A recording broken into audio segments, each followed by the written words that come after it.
Yo, yo. What up, everybody? Make sure my mic is straight here. What's going on, everybody? Out in the third here. Welcome. Episode 2 of Season 4 Mission to Mars podcast. And y'all know I can't do it without my co-owner, my main man. We are bad gamers. Gamers, what's going on, man? Down the whole lot. Ready to break down some week 1 action, man. It's been a great week of GSP action, and there's no better way than to sit here and talk about it on Sunday. Shout out to Kobe. I see Kobe's here already. Oh yeah, what up, Kobe? Oh. Yeah, let's get on to it, man. Let's hop into the recapping. Let's show the video.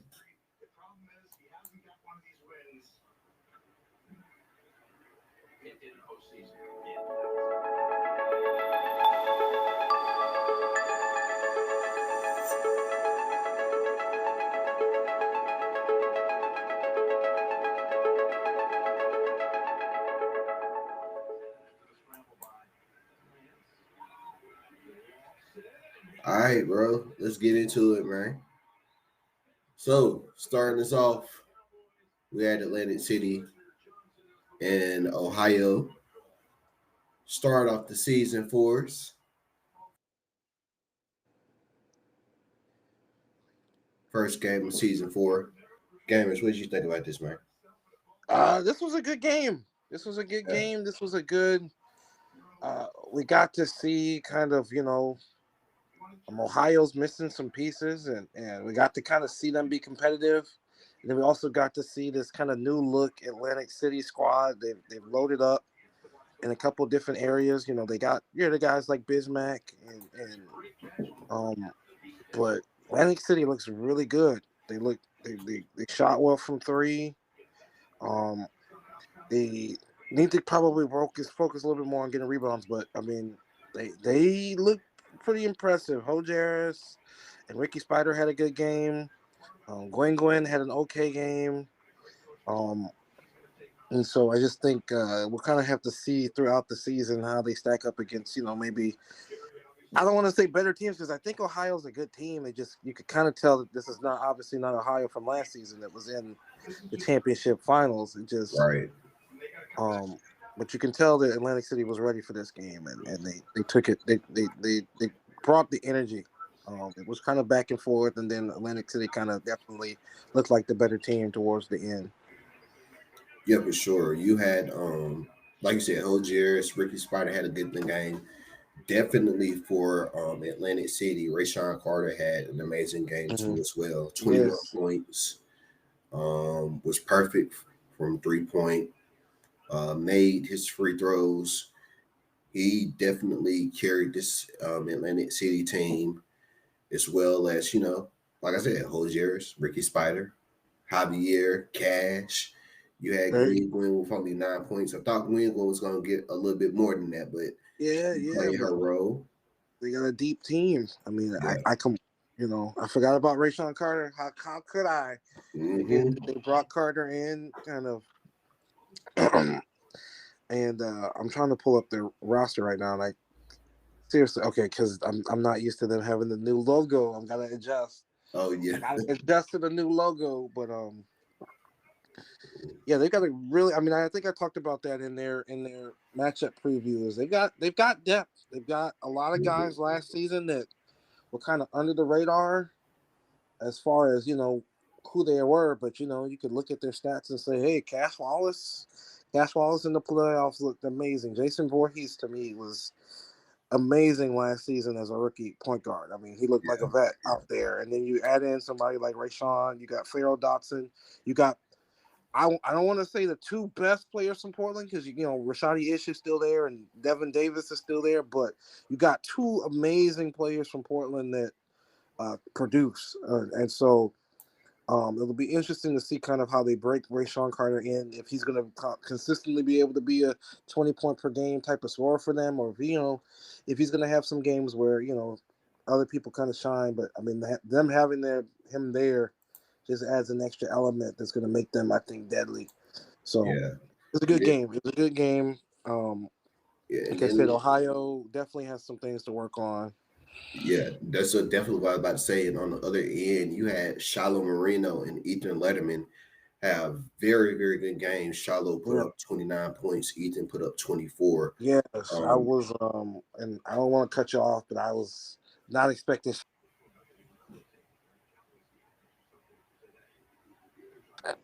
Really? you there? Gamers. I think he having some audio issues right now. But while he's getting his audio together, yeah, Shiloh Marino, 29 points, Ethan Letterman, 24 points. They definitely willed Ohio, I believe, in this game right here. Just couldn't get it done at the end there. You back, Testing gamers? 1, 2, 3. Yeah, there you go.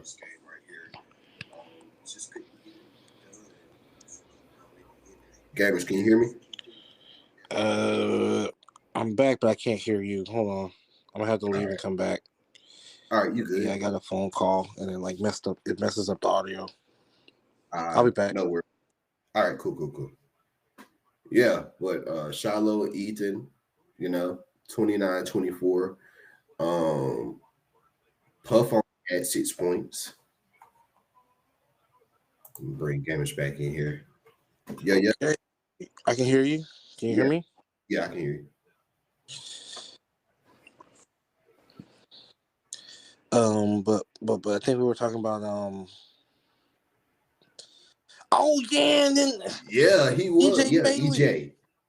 Yeah, we couldn't figure out Ohio's rotations. We Yeah. couldn't figure out Ohio's rotations at all, because you had, I mean, as soon as EJ came in in the fourth, like he got like 6 or 7 points super quick, and it was kind of like, Mm-hmm. why haven't y'all played EJ?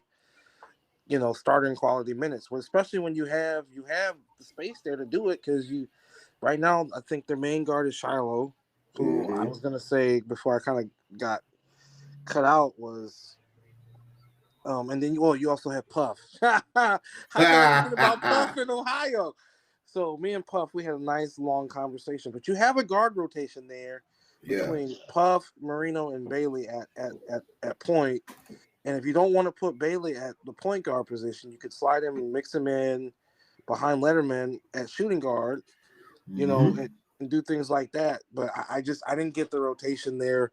It seemed like they could have kind of gone a little bit more tit for tat with the rotation. Yeah. Um, It's like you said, EJ Bailey, he came out when he did come out and he played very good. yeah, I'm looking at his minutes right now and his points, and he had 12 points in 14 minutes yeah, in that's that great. game last night. So Mm, if he would have played a little bit more, he definitely would have been a factor, and that probably would have pushed Ohio over the top, and they probably would have even beat Atlantic City at that point. I agree with you there. And I think that's just kind of how close the game was, that Mm-hmm. it just felt like, you know, but it being so early on the season, it's like, is Ohio, is Atlantic City that good, or is Ohio doing something that kind of made it seem that way at the end there? Because I really felt like it should Right. have been a much closer game, even though on paper it looks like Atlantic City has the deeper team. Ohio, I mean, you got guys like Letterman and Shiloh Marino, who I don't think many people expected to just pop off the way he did. I mean, but Right. I think if they get a little bit more from, Appleby Evans, Philbin, Tribble, and Metro have got to play a little bit better. We know Tribble is good. I know that there's some trade talks about Metro and Philbin and stuff like that. Mm-hmm. But those guys, I mean, they get stuff done. They'll get you rebounds. They'll get you blocks. And so, Metro's also liable to get you a few buckets every once in a blue moon. And same with Philbin. Philbin can get you a nice putback, stuff like that. So Yeah. they just got to figure things out. I don't think that they're I'm working on like a tier list, and I don't think that Ohio is like in a bad tier. I just think um, certain key moments they needed certain people to step up, and either the rotations Yeah, weren't right or they just don't know who the guy is going to be yet. Even though it looks like it might be yeah. Marino, but we'll see. And this is definitely in that regards. This is definitely not a team to count out just because they Hmm. lost this one game. Because it's Right. the beginning of another year. We're getting used to just getting the mod and everything, and getting ready to start game planning and stuff like that. And a lot of people haven't had time to work on their rotation like they normally would. So I think once Ohio gets their rotation down, especially a good rotation, one that sees EJ Bailey play more than 22 minutes, Hmm. um, they'll be a very, very good team this season for sure. And I can still, even with this loss, that for me doesn't even mean anything. And I could still see them potentially as a playoff team as well. I agree. I agree. Yeah. But let's move on to the next game here. So next up, we had Las Vegas going against the Vice City Kings, where Vice City lost this one to Las Vegas 126 to 104. Key players during that game, you had Jack Lawson with 20 points, Jamal Davis 19, Tim Riggins 17, and for Vice City, King James 21, Emmanuel Blackman with 16, Petey Wheatstraw 14, still so good with 12. Mm. What you think went wrong for this game for Vice City gamers? Vice City. Um, ah, I'm trying. I remember watching this game. It was early on in the week. I think what stopped Vice City was they kind of let Baltimore get into the rhythm that Baltimore wanted to do. I think Vice City, if they're going to be competitive, if they're going to be the slashing team, they're going to need extra possessions, and they're going to need to. In my opinion, you gotta force turnovers. You gotta force maybe not turnovers, but you gotta force a really good elite team out of a rhythm. And I Mm-hmm. just don't think that Vice City did enough to even really bother Las Vegas. I mean, obviously in the beginning points of games, there's going to be close points, and there's going to be, but it just felt like you know Baltimore kind of started out hot, and Vice City was just playing catch up the entire game, and there was points where it was like, okay, I think it got down. It went from like a double digit type of game to it got down to like 4 points, and then it turned back into like double digits. And, just um, I'm trying to remember exactly how the game went. Is the crazy part, which is usually not an issue for me. But my brain's foggy. Yesterday I had a lot to drink yesterday, so I'm trying to remember these games as best as possible. Let me bring up the stats for Vice City in their first game. Um, One thing I want to point out though, while you are looking that up, speaking of stats, just going through their stats from this game. I mean, 72 points in the paint for yeah, um, Las Vegas. They were very dominant in the paint this game yeah, compared to Vice City, who only had 44. right. And let's see, they shot 62% from the field compared to Vice City's 56. One thing that I definitely think killed them, um, you got 14 points off of turnovers Yep. during this game. So that definitely killed Vice City right there. And second chance points, if you ask me. What you think, gamers? No, I agree. I agree with you. And we know that Las Vegas. We know they're a big team. We know that. I mean, like we talked about in the first show, they try to be or want to be elite in kind of the small things that go unnoticed, but equate to winning. So rebounding, getting turnovers, points in the paint, things like that. Getting yourself buckets that are high percent chance, things like that. Um, in order for a team like Vice City, who in my opinion is, I always call them athletic. I really do feel like Vice City has one of the most athletic rosters in the league. They got out physical. They really did. Right. I mean, you're getting pushed out of the paint. You're not getting rebounds. Um, you're on the opposite end. You're letting the other team get an offensive board and getting second chance points, which just can't happen. Things like that that's effort, and that's God given talent a little bit with being able to get up there and jump and get rebounds, but uh, they just got to figure out how to hang with these elite teams doing small things, and it's hard. It's hard when you got you lose someone like Pedraza who gets you 8-9 rebounds a game, Mm-hmm. um, and they weren't too off on the rebound margin, but every rebound's not equal, so but the points in the paint definitely show that Las Vegas wants to beat you inside. They want to kick it inside. They want to force you to play defense on their bigs and forwards and their guards because Riggins and Huxley are gonna slash and drive too, and you got to be able to have someone that can shut them down and stop them from being able to take it on the inside like that, and you Right. know. Uh, but Las Vegas looks strong. I think we talked about tier list a little bit after the game, and there's definitely some obvious tiers that are starting to show. But I don't think I'm going to put out a tier list until like after week 3 or 4 because it's still so early. Yeah. But I don't know, and and some of these teams they're working in rookies or sophomores or whatever they're called. You got your freshies and your sophomores, and so I think it Mm-hmm. was apparent that Las Vegas was going after guys like Deathridge and guys that are only been in the league for a year or so, Mm-hmm. but smart. Yeah, indeed, indeed, indeed. All right, let's move on to the next game here. Good thing. All right, so we had San Antonio and Pittsburgh Steelhawks. Pittsburgh goes down this 106-97. What you got to say about this one, this Gabby? game baffled the heck out of me. I'm a Pittsburgh fan. I'm also I'm a fan of every team in the league. I'm a Pittsburgh fan because I like blue collar teams. I like teams that don't quit. This game should not have been the final score that it was. San Antonio was rolling in this game. San Antonio started playing like the game was over in about the third quarter, and then that's when Pittsburgh started making a run and actually made them start to sweat a little bit because they started getting hot. They started getting guys going. Um, but shout out to Biff Markham.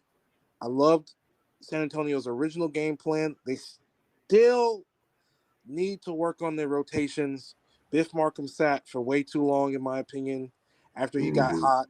They had the mismatch they wanted all night. They had Biff on a rookie, or Pittsburgh put a rookie on Biff Markham, whatever way you want to call it. So Biff was killing it in this game. I think Biff dropped 24 points. He's got to get his rebounds up. I wrote in the matchup preview, if you get Biff Markham to start taking about 3 to 4 3-pointers a game. You have not just an all-star, but he's like an all-star captain type of caliber player, all first team GSB caliber player. If you just get his shots attempts up because he's so efficient, he's not going to miss. And I don't know why they aren't giving him 3 to 4 3-point shots a game. I mean, at 6'10", 6'11", it's like Durant. He can shoot over people, get him a mismatch on, put him on a small forward or something and get him a mismatch and get an easy three all night. But it was a good game plan for San Antonio. Obviously, they know that Pittsburgh is, you know, building. I mean, this team was the Merfolk last season, and the Merfolk, I think, got 1 or 2 wins last season. So roster Yeah. looks good on paper. It looks way better than it did last season. I kind of thought Ackles and then Dex Matty had a good game. I knew Dex would have a good game. I expected a little bit more out of Banks, and Banks did get hot in the fourth. Um, but San Antonio looked good. I mean, obviously, it wasn't against the maybe equal competition, but I just think they had the mismatch, and then they didn't really turn it up to the level they could have to make this more of like a 115-97 type of game. So what did you think of this game, though? Uh, I have mixed emotions about this game. Yeah, I do believe Biff. He had a very good game. Biff is always going to have his game. Um, and San Antonio, they look very well in this game. I was confused because I know they were up by like 20 at one point, Yeah, and yeah, they got up by see, 20. Pittsburgh came back. Mhm. Um, for Pittsburgh, they like we said, this was Virginia last year, so they're basically working from the ground up this season, trying to make their roster a whole lot better. But they got potential playmakers. They have playmakers on their teams. I Yeah. mean, like you said, Scout Mitchell, Justin Banks, Prince Rebel, Dex Matty, who shocked me. He only had 7 points in this game. Um, Oh, I thought he had way more. Holy cow! Yeah, yeah, you're Dex right. He Matty got only had 7 points in 20 minutes in this game. wow. So you're looking at guys who you're used to putting up at least like 15 points Mhm.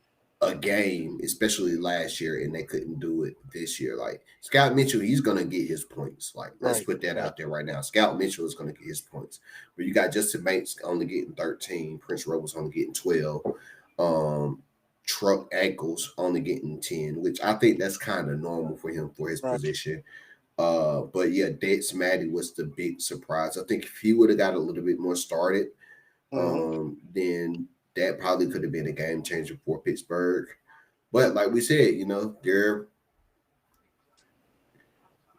they're the Merfolk from last year Right. right now. It's going to take a little time for them to get it together, but they're going to get it together. And it's going to be interesting to see how their season goes, especially this week since they got Ohio. I'm sorry, not Ohio. They got Oceanside, who is a very good team as well. Good. So Right. it's going to be very good to see what they do. But San Antonio looked very, very good this week, though. Yeah, yeah. No, I think anytime you have a team that can get out to 20-point lead, you're doing something well. They got Exactly. they got to finish games though. Yeah. That's the elite teams in the league. You give them a chance to catch up, they'll make you pay every time. So they've got to finish games. If you're on top of a team, if you got a 10-point lead, you need to figure out how to get the 20-point lead. If you got a 20-point lead, you need to figure out how to get the 40-point lead type of thing. Um, because um, I'm reading your comment, Woody. Yeah, I am too. Rotations with Clippers. Yeah, we Yeah, 100% agree with you. yeah, we agree. We Yeah. agree. And it's a lot to ask for rookies to guard all-star caliber players. There's the rotation system. It is what it is. It gets messed Hmm. up, and it's very frustrating. Um, Especially when it puts in people at certain positions just for them to play that supposed to be playing that 1 or 2 minutes while the other person's supposed to rotate in, and then they get stuck. Hmm. That blows my mind. When that crap happens, when you got Especially when the player getting ready to come in and then they all of a sudden go on like hit like two in a row and yeah. the AI decides to put takeover on and Oh now yeah, oh yeah, and you oh people stuck. I mean, that happened a lot with us at Curator. Curator would come in last season. He would be like at center or out of position. He would do maybe one or two things, somehow get takeover because the other person that he's guarding wouldn't be doing anything. And I think the takeover is like a mixture of how that player is playing, and then also like takes into account how their matchup is playing. So if their matchup is like just smoking shots for no reason, then your player gets takeover somehow because it's like, oh, good defense, but like he didn't do anything. But and then also because Curator like wouldn't take any shots, so therefore his shooting percentage was amazing because it was 100% because he didn't shoot, or he would take one shot and it would go in, and then just crazy stuff that happens with takeover. But what do you guys will get it figured out? The rotations, you gotta kind of have to play around with them a little bit to kind of get them to work the way you want to. But once you figure them out, it's just a matter of making sure you have the right people in at the right time and getting those matchups. Um, oh yeah. but then you also have to look at your roster and be like, okay, can we, like I think it would have been smarter to probably have put Chuck Ackles on Biff, something like that. I mean, Biff's got the better athleticism there, but you know that with Ackles on Biff, you're not gonna get Biff's points in the paint as easily as he did. I mean, Biff was just backing the rookie down and just getting it right into 1 and 2 feet and going right up for easy layups like it was practice. So just food for thought. Sadly we don't really have the normal division, so it's not like we'll get to play that team again. Right. But you will play similar styles. That's the thing I like about the league is you'll play similar styles, you'll play similar types of players and similar builds, so you can learn from every game and kind of just stack what you learn, and then create a game plan around what you've learned and adjust. Indeed. Well, let's go to the next game here. Sure thing. Let's do it. All right. So a classic rivalry game right here. Yeah. We have Boston versus New York. New York pulls it out 117 to 112. Like I said, a classic rivalry game. I think we saw this game maybe 2-3 times last season. I think Boston won. I want to say Boston. No, did Boston win all of them last season? I think Boston put the dagger in New York last season. Yeah, I think so. But let me start off by saying this was a very good game. I think I'm just going to put this out here. I think Greg Lake has finally found the team he's been looking for. Yeah. He has been playing phenomenal preseason and season one. He has been very good. You're starting to see him get to the point to where he's productive like he used to be, which is a very good sign for New York. And then with him in that combination of Ant Thomas and Marshall Drake, man, New York is one of those scary teams. You don't know until you actually see it played out. Yeah. And then they get on the court and they play absolutely well. Even though the game was close, New York played very well. And on the other end, you got Brum James doing Brum James things. 25 points. They looked pretty good. It just wasn't enough for Boston. What you think, gamers? No, I agree with everything you said. You can tell with Boston, they definitely have like their top 4 or 5 guys. Mm-hmm. And with New York, man, like I said, I was talking about coaching jobs. New York, to me, was like a good place to land. You got a really good base, and then you've got Counterman, you've got Thomas, now you've got Lake. That 3 right there, before you even start adding in people like Drake and Phillips now and Apollo there now, Maximus looked amazing on defense. I want to see more out of Chambers. That's another bona fide shooter that you have there. Mm-hmm. And Ty Snow even looked decent in the minutes that he had. So the rookies, they're going to come along. This was a good victory for New York, in my opinion. Boston had their number last season. Brum James looks amazing. Brum James combined with Mike Mello and Greg Powers is very dangerous, and King Demora. This was just a good game. It just felt like a classic GSB type of game. Like, I don't think either one of these teams are bad. It's just kind of how the game unfolds. Right. New York made more free throws, I guess. But I mean, Boston had a better shooting percentage and made more shots. Just one of those games. It just comes down to, Yeah, I mean, when these two play each other, they never disappoint. Right. I gotta say, they never disappoint because it's such a classic rivalry. Going back to when they were in the same division the past 3 seasons, and then of course now we have separate divisions. I'm not sure if they're in the same division again this year. I'm gonna have to look and see. But this is always going to be one of those rivalries where when these two, you got to watch them play. No. And this was a very, very good game. I think I said last week, New York, this was your one chance to impress me because I was riding them all last season. We all were. Me, you, and Rayman. Shout out to Yeah, Rayman. Rayman was. We was riding New York hard last season, but there's a glimpse of hope for New York, especially the way, like I said, like the way Greg Lake is playing and those other guys is playing. But Mhm. so they're starting off good, but they They're got some challenges coming up though. They got to play Atlantic City, they got to play yeah, Seattle, they got to play New Orleans. yeah. So in the next 3 games, so they got some challenges that's coming up these next few weeks. So it's definitely going to be their chance and their opportunity to really show if they can really hang in there and be a threat And I this mean, season. it's If you just ask me, it was such a weird game because it felt like Boston did everything right to kind of slow down New York's offense. I really like what New York will be able to do with their offense. And I wrote about it in my matchup preview.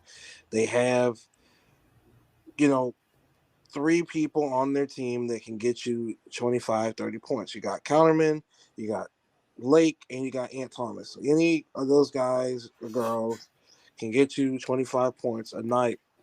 And so they finally put the lineup in that I wanted to see. They put Thomas at the 1. I think they had Greg Lake at the 2, and then they had Counterman coming at small forward, and it really allowed them to do a whole lot with the freelance. Because your defense is reacting, but you can only react so much, and so mm-hmm. Ant Thomas is going to drive and kick and Lake was open or Counterman was open, so that was there all night, and so it's going to be another challenge in the league, I think, on how to slow down that kind of freelance style of offense that they'll be able to play. They really don't have to run crazy plays. I mean, you got Thomas. As soon as Thomas comes in, you better double team him because he's Ant Thomas. So um, it'll just be interesting to kind of see as the season goes along if they'll kind of be able, if teams will be able to nullify. If you can stop Lake and Counterman, because Counterman is, it is what it is. Counterman has a bad shooting night every once in a blue moon. Mm-hmm. I won't say she had a bad shooting night the first game because she shot 80%. She went 4 or 5, but she only scored 9 points. And so then you have to start wondering, okay, do you guys have a primary ball kind of issue there? Do the people that you need to score all have to have the ball in their hands, or can they kind of make their own opportunities? So we'll just kind of see how that goes along because Ant Thomas only had 5 assists during the game. So um, but they look strong. Yeah, They look strong last season. They were on life support. So quick turnaround, but we don't know how good Boston is right now. We right. don't know how, so we'll find out how good New York is, like you said, in the next 4 games. Yeah, for sure, for sure. Let's move on to the next game, gamers. We excited to talk about this Oh one right boy, here coming oh up. boy, Oceanside oh Surfs man. and the Albuquerque Martians. Hey, Albuquerque wins it 123 to hey, 91. Great mothership. in the Go ahead. mothership. Yeah, go Great, ahead. great performances by myself and Brent Lane. Brent with 29 points, myself with 21 points. Then you had John Fowler 15, Jason Peace 13, and I think the story of that game though has to be Monty Clark almost Yeah, pulling, I believe, the league's first triple double yeah. in that game. I'm gonna let you talk about the first game. It's what you got. I, you know, this offseason kind of went by pretty quick. Mm-hmm. And we made these 2 kind of small moves. We brought in Ty. We got Monty.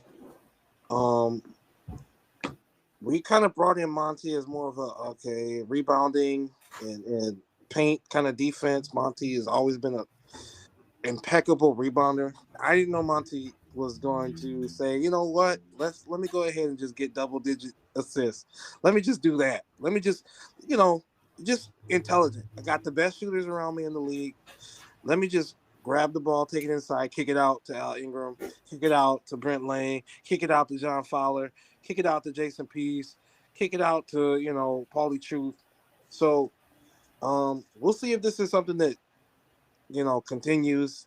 we're definitely going to try and figure out ways to make it continue. But Yeah, I was very pleased with the performance. I will be honest, I was not expecting it to go that way. I thought I it was going to wasn't be either. a close game. Kobe, I promise you, I wasn't. I wasn't thinking it was going to go that way. No, there was no way. There's no way. I never go into a game saying, "Hey, we're just gonna dominate from kind of start to finish." And you know, we had lapses. Obviously, Yeah, both teams had lapses. We had moments where I'm like, I was getting disappointed because I wanted to see certain things and it just didn't happen. But it was a good game. It was a good yeah, game. It was a good way to start the season.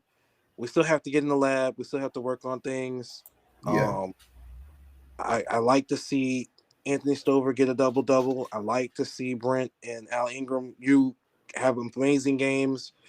Um, I like to see Peace look comfortable. I like to see John Fowler look comfortable. yeah. Um, I even told Peace after that game. You remember we were in the locker room. I right. told him, I promise you, I was trying to get him more minutes because I Yes. think he only finished with like maybe 14 or 15 minutes that game. But the way Monty was playing, though, Yeah. um, Yeah. it just couldn't get him off the court. But I was rooting for Monty to get that triple double Oh for man, I sure. was praying for it. Whether it came off of our miss or offensive board or Right, something like that. I was just like, but you know, and you know, and this no disrespect to Oceanside, they're an extremely great team, good organization. We had this yeah, game circled. I mean, they were the number one team last season for most of the season, in my opinion. They didn't finish the way they wanted to last season, but that didn't mean that we were going to take them lightly, and I knew that they weren't going to take us lightly. So I just think you know it's early on in the season right yeah. now. I It's very think early in the we season. picked up kind of right where we may have left off, and it feels like Oceanside just has a few things that they need to add back in to get to where they're going. I don't think that they're a bad team. I don't think that this game No, not at is going to all. have any bearings on their future this season. I just think it was kind of like when we were doing the predictions last episode, it was kind of like, okay, who's more ready right now just to start the season? Everybody's rusty. We haven't played all off season. We had one preseason game to kind of work on things. But you know, preseason game, you don't get to see the full picture of all your players and all their Right, builds, things like that. Um, I just think we were a little bit more ready right now. We didn't shoot nearly as many threes as people always claim that we shoot, whatever that's about. yeah. And 62 points in the paint. That's a lot for us. yeah, yeah, That is a yeah, a lot lot for for us. us. It really is. And so I liked that approach. It felt like we were a lot more balanced. We weren't afraid to slash. We weren't afraid to go at the hole and Mhm. force fouls. Obviously, I wanted to see that 100% from the free throw line, but you know, I'll take 80%. I'll take the 39 assists. We were moving the ball around. We looked like we were having fun out there. Yeah, The mothership was rocking. I mean, it looked good. It looked good for a first game. You know, now that we put out the tape, teams are going to make adjustments, so we have to kind of prepare for that. But you know, Kobe looked great in the game.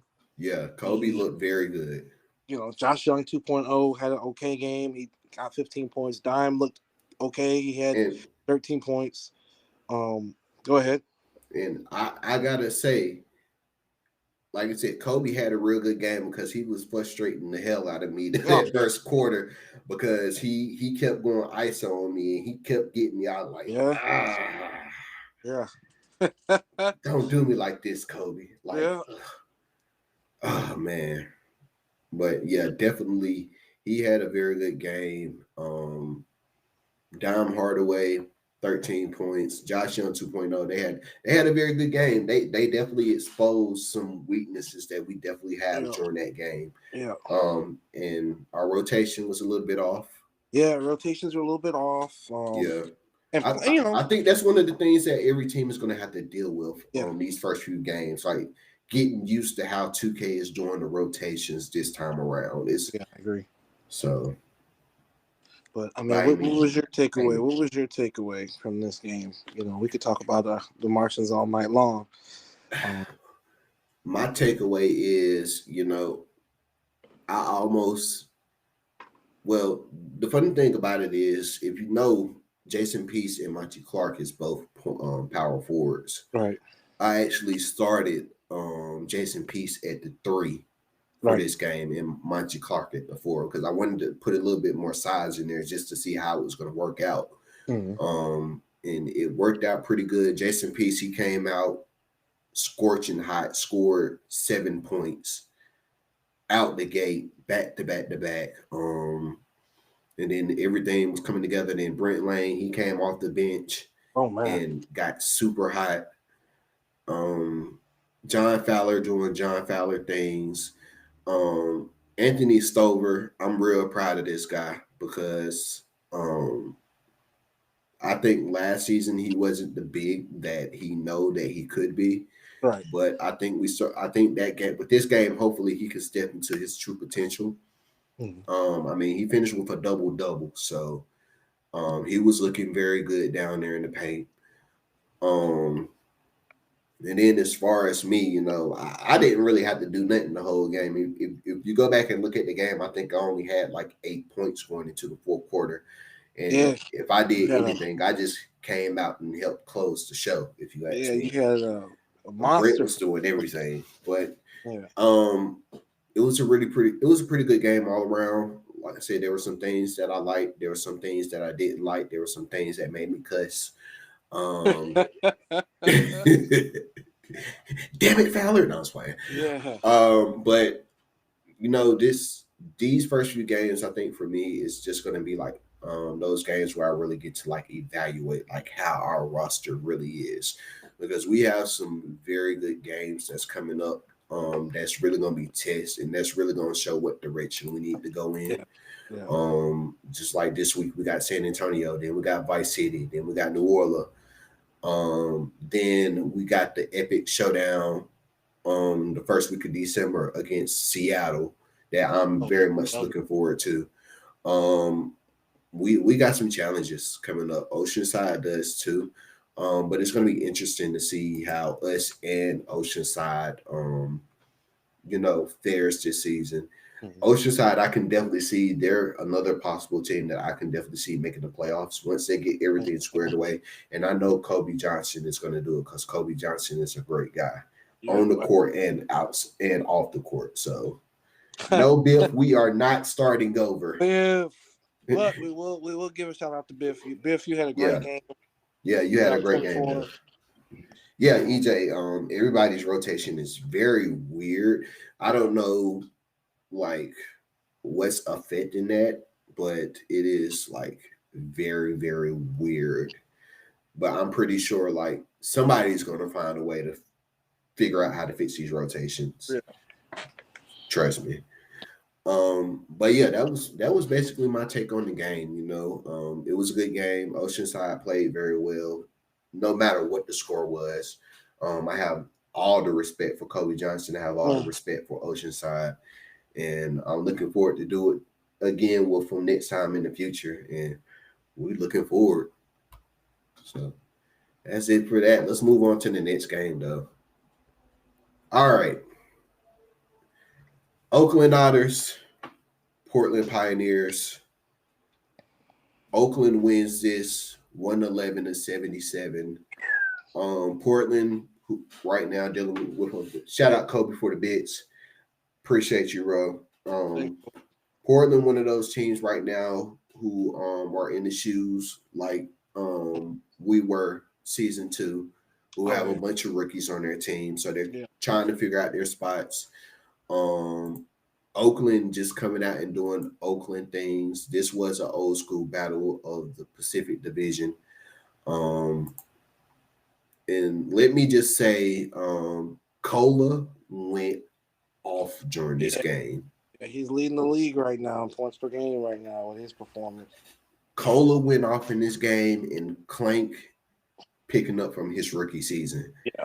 Clank played a very, very good game. So teams is going to have to find a way to stop that 1-2 combo right there. Yeah. And then in the background, once you think you stopped Cola and Clank, you got Javad Storm, you got Dane Jones lurking in the background. Yeah. Like we here too. And then just to push it over the top, here come Gleesack and Anthony Stank. Yeah. And Stank definitely closed out the show during this game. Some of those dunks he was doing at the game, he was just showing off at that point. Well, and I wrote about that in the matchup preview about, okay, what version of Stank are you going to get? Obviously, it's still that season 3 version where Stank is trying to be an assist heavy point guard and get everybody else involved. It worked this game.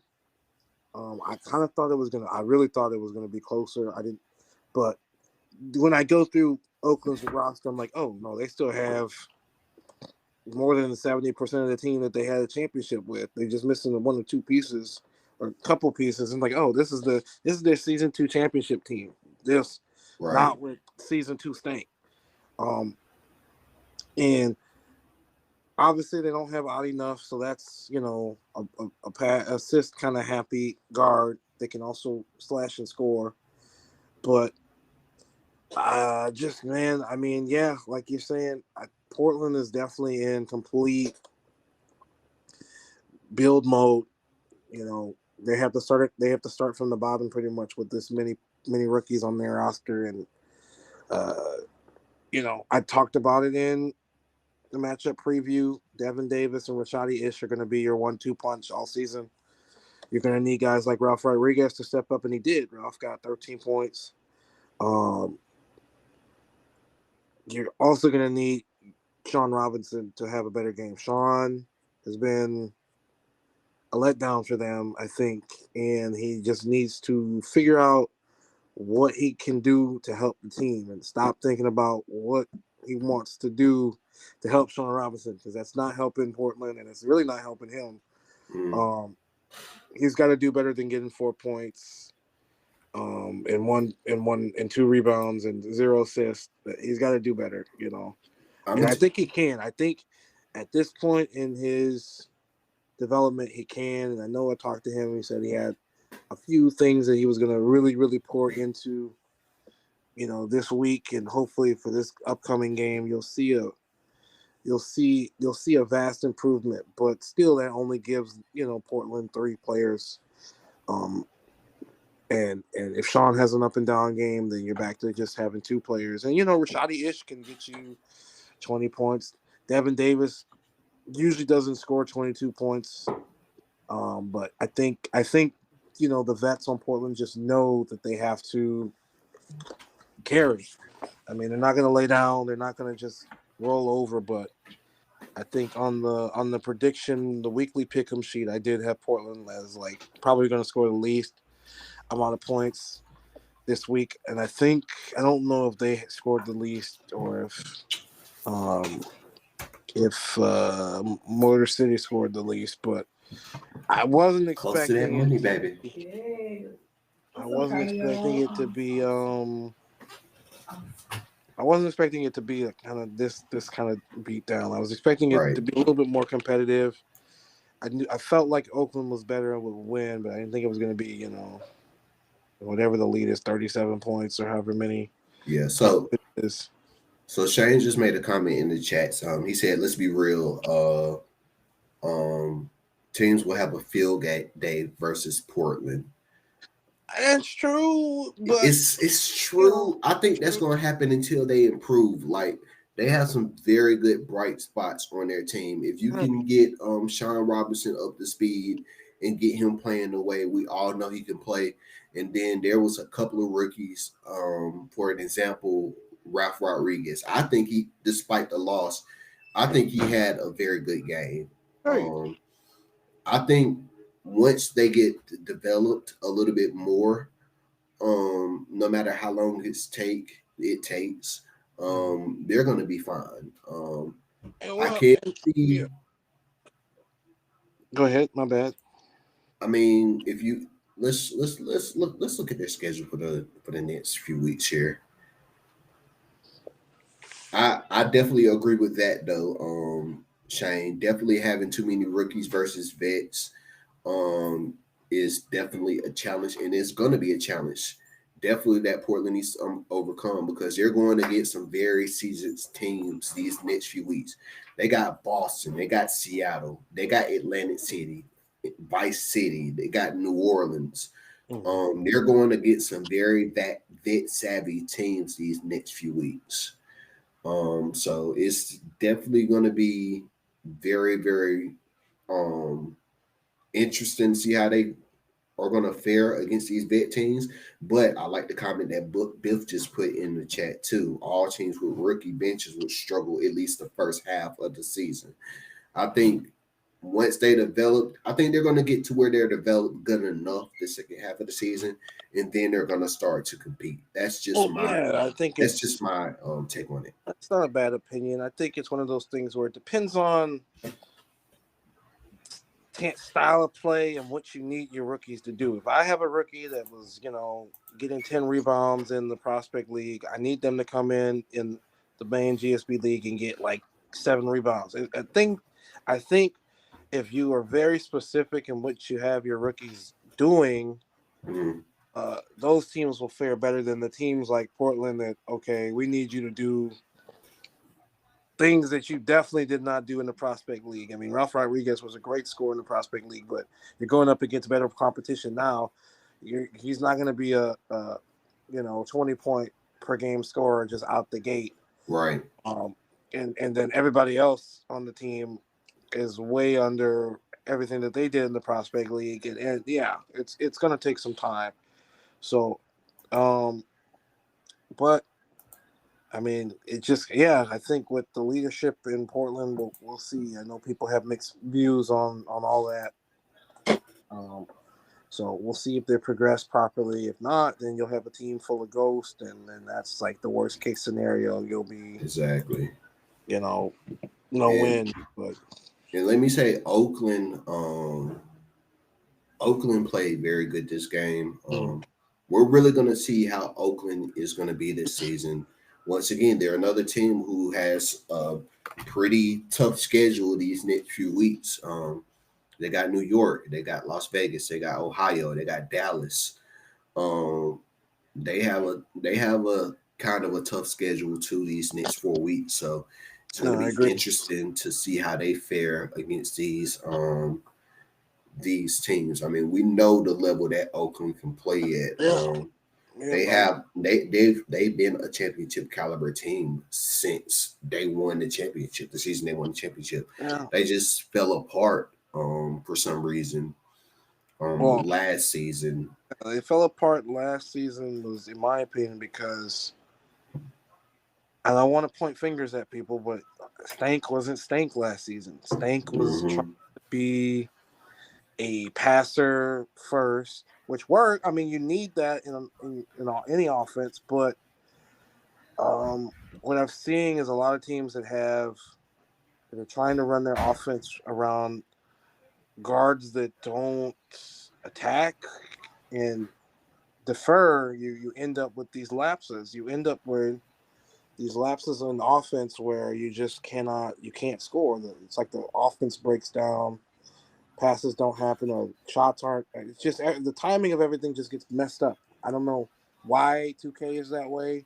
You would think, oh, this person is passing and doing what I want them to do, but those moments where you need Stank to take over last season and Stank didn't, I think that cost Oakland a couple of games, and then it snowballed, and then you also had Clint Thompson that was a rookie last season. Right. And so that, with any rookie, you're going to have lapses on defense, things like that, and you'll try to make up for it. He would make up for it by getting double-digit scores and things like that. But still, defense and rebounding is, in my opinion, what wins championships. So, unless you have a highly, highly deadly offense that nobody can stop, but we won't go into that anyway. No, I think Oakland, if they can get back, I wrote it all last season. If they can get back to the identity that made them Oakland in season 2, where they was just gonna dominate, and they didn't Mm-hmm. care who it was, they didn't care how it was, they were gonna dominate. They can get back to that type of mindset, then yeah, this could be a very good Oakland team. If not, then it's gonna be. I don't think it'll be. It probably will be the same last season. They'll win games, and then they'll lose games that they shouldn't lose, and in ways that they shouldn't lose them. And um, you know, it'll just be interesting to kind of see how they approach each week. It could be a very, very, very, very good team. There could be a very good defensive team. They also have the ability to shoot threes. I mean, they made 13 3-pointers. I mean, but play Portland. But I think if they can clean up a couple of areas, they'll be another one of those teams that we'll see. We'll see what tier they kind of fall into after week 4. We'll see. Indeed, indeed. All right, let's move on. We got 2 more games we got to run through here. Alrighty. All right, so next up, we got Motor City in New Orleans. New Orleans won this one 110-83. The Riders looking like the Riders. Yeah. I know they're going to be playing with a chip on their shoulders after missing the playoffs last season. So they came out Yeah. They came against out. Motor City and they did what they needed to They do. did their thing. There were a few moments where it got close. A Mm-hmm. few moments where it got a little heated. But we know. I mean, Motor City. They're kind of. I don't want to say that. I mean, yeah, Motor City is kind of like Pittsburgh right now. You've got guys on your team, but at the same time, you're also breaking in rookies. You're also breaking in younger players that have only been in the league for 1 or 2 seasons.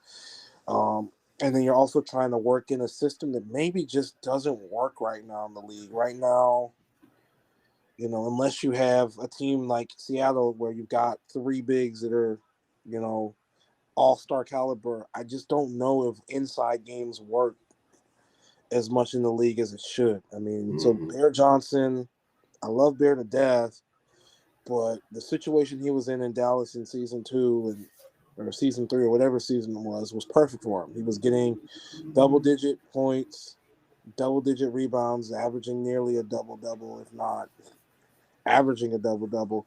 So, um, I don't know if he has the shooters and the defenders around him to recreate that season, that scenario in Motor City. And I love Bear, but you've got. I mean, who went off for Motor City? I think it was Joey Phillips. You've got Joey Yeah, Phillips Joey Phillips had 19. going off for you, which on one hand you're like, yeah, that's amazing, and on the other hand you're like, wait, Joey Phillips is your leading scorer, and that's and I love Joey Phillips.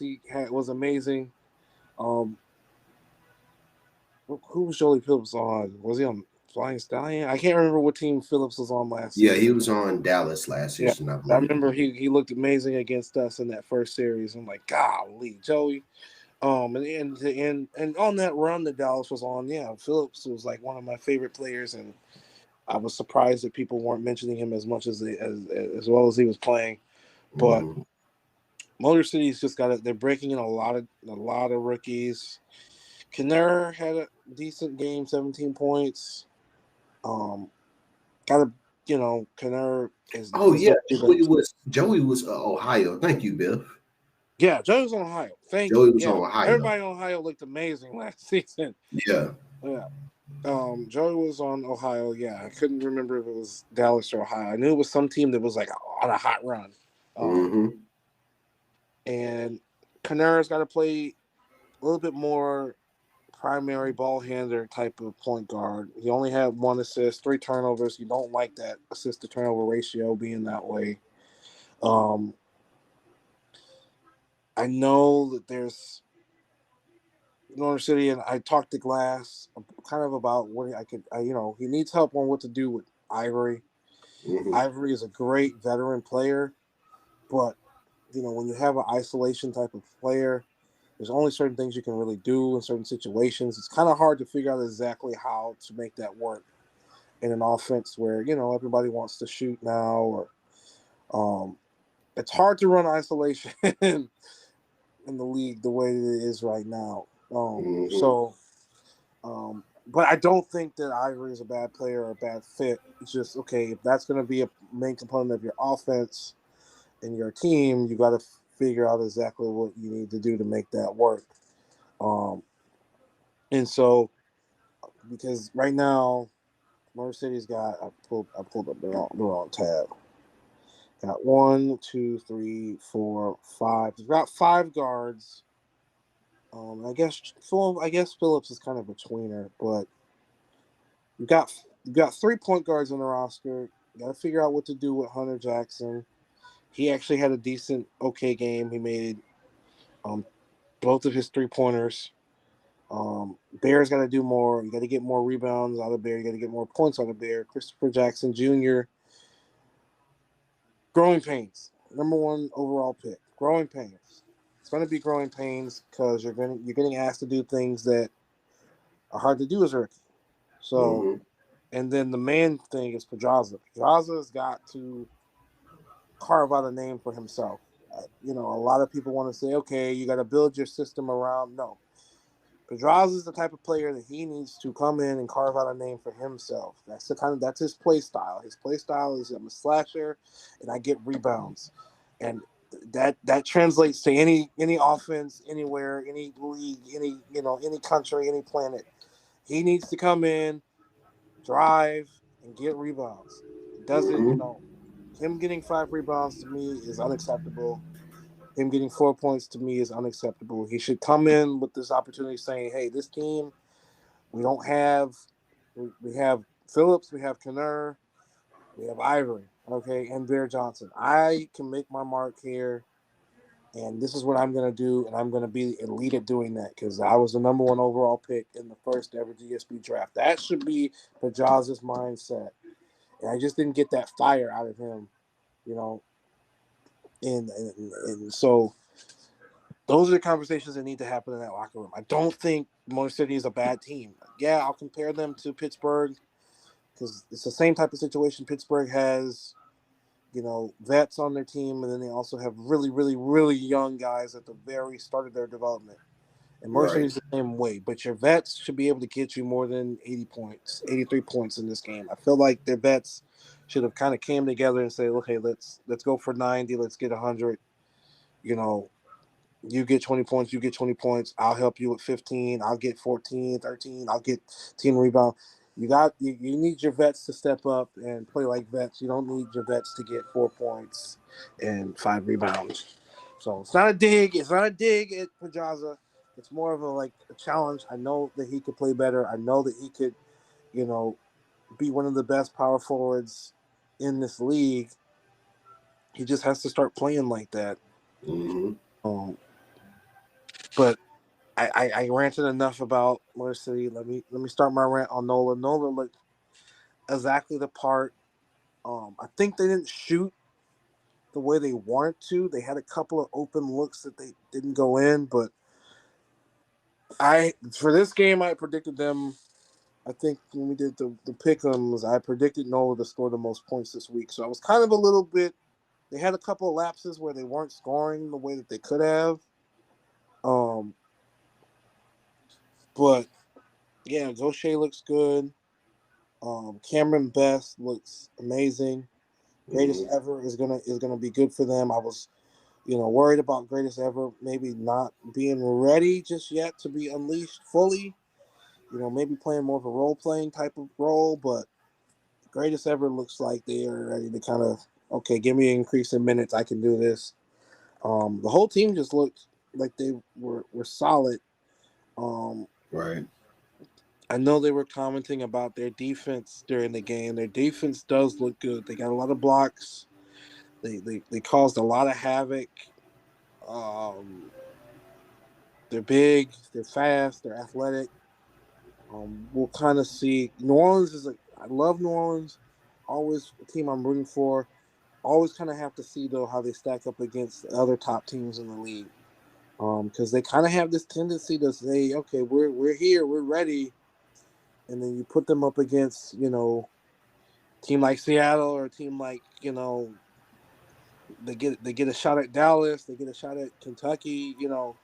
They kind of back away a little bit. Like, okay, well, we got to work on this.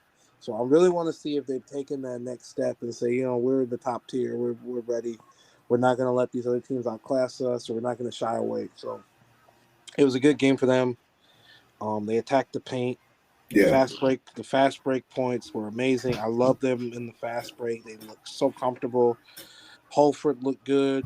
I like that they have a variety of attack styles in the fast break. Some people, cut right to the basket. Some people cut to the 3-point line, give you, a 2 or you get a 3. Um, they have no problems forcing and getting to the foul line, attacking, making people guard. So they've got a very, very, very, very well-rounded offense. Indeed. Let's move on to our last game here, gamers. Sure thing, sure thing. All right, so I actually got to call this game right here. Oh, So okay. you got Seattle and or did I call this game? I can't even remember if I called this game or not. No, I didn't call this game. Did I call this game? No, I No. didn't call this game. I I actually called watched this game from it. when I was out of town. Yeah. Yeah, so we got the Seattle Orcas and Dallas Flying Stallions. Seattle, first game of the season coming off the championship, and they win 108-93. This was a very, very good game to me. Yeah. I could see it being a lot closer than what the score actually said. It was. But with this game, I mean, it just came to Seattle doing what Seattle does, and that's being dominant in the paint. Yeah. I mean, if you look at it, 60 points in the paint compared to Dallas 34. And Seattle just played amazing in that game. You had Caden Abel doing Caden Abel things, of course, 26 points in the game. Charlie Giroux with 20 points in the game. I mean, Seattle, I'm sorry, yes. And on the other end with Seattle, you had the Dragon with 20 points. You had Medici with 20 points. Mm-hmm. You had Nick Hill. I think he exploded out of nowhere one of those quarters, and he had 17. Yep. Seattle is a team built for playing in the paint. This when you say a good team that plays in the paint, GSB's best probably team that plays in the paint, you're going to look at Seattle every time because they're always so dominant in the paint, and they're good at stopping teams in the paint as well. So what you think, gamers? Yeah, no, this this game was close. And you see a lot of games like this where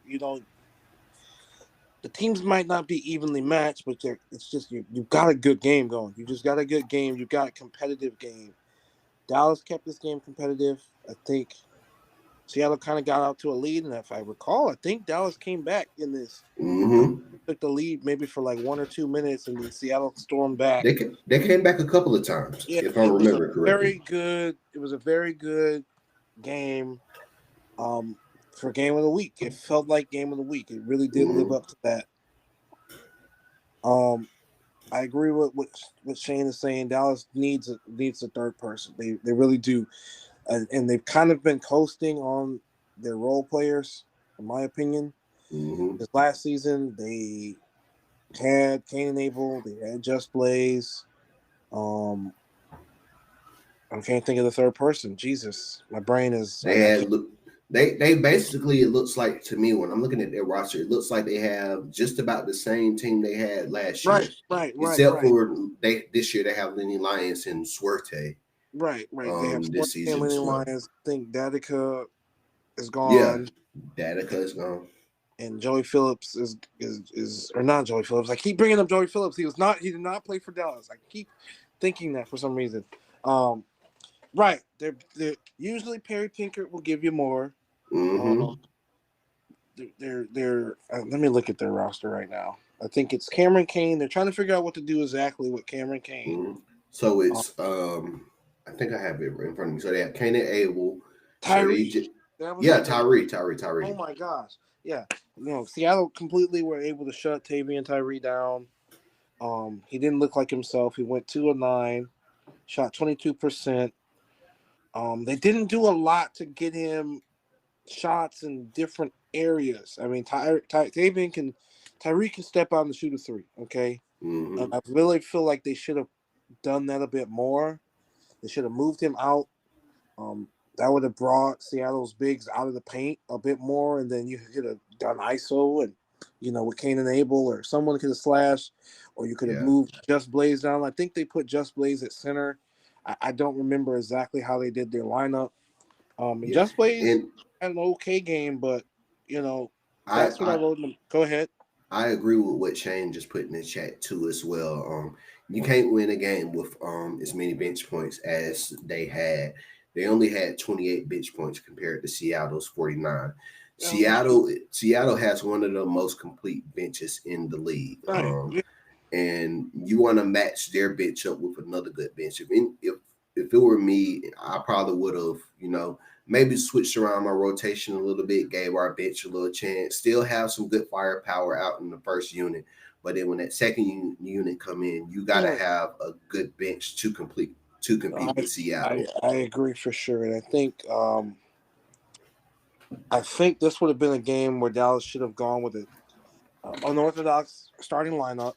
I would have staggered the rotations way more instead of having a bench on a bench, because you don't. Yeah, like Seattle is the most complete team in the league. 1 through 10, they're the most complete team in the league, and they've got a system. They stick to their system, and so anybody they bring in is going to add to that system or play a certain role in that system. So even if it's someone who's not the usual mold, they are in there to do their job. They're going to do their job. So Dallas did, I think, as good as they could.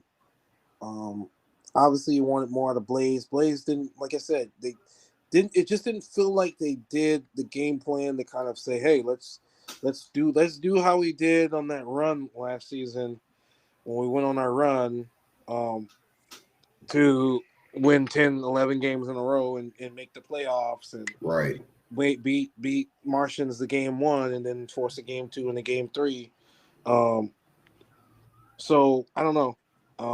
It'll kind of be. I think their depth right now is Dallas is missing a true point guard on their roster, in my opinion. Yeah, they don't have.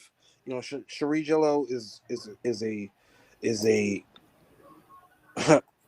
is a Brent Lane style of point guard. He's going to come in. He's going to score. And they're starting him now out of necessity, in my opinion.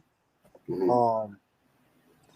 And they need to find another primary ball handler on the roster, because the thought would be, okay, we'll start Kane and Abel at point guard, but that's just not his. In my opinion, that wouldn't be his natural type of position to try to do that. Now you're forcing your best scorer into a position where he's got to facilitate, and that's taking shots away from him, forcing him getting the catch and shoot. So they've got to find a way to get old-fashioned offense, which is assist, catching and shooting, and or making plays happening. And I mean, I definitely think Seattle drew up to make sure to stop Tavian, Tyree, and Just Blaze. If you can hold them off of getting their, those two combined can get you about 25, 30 points.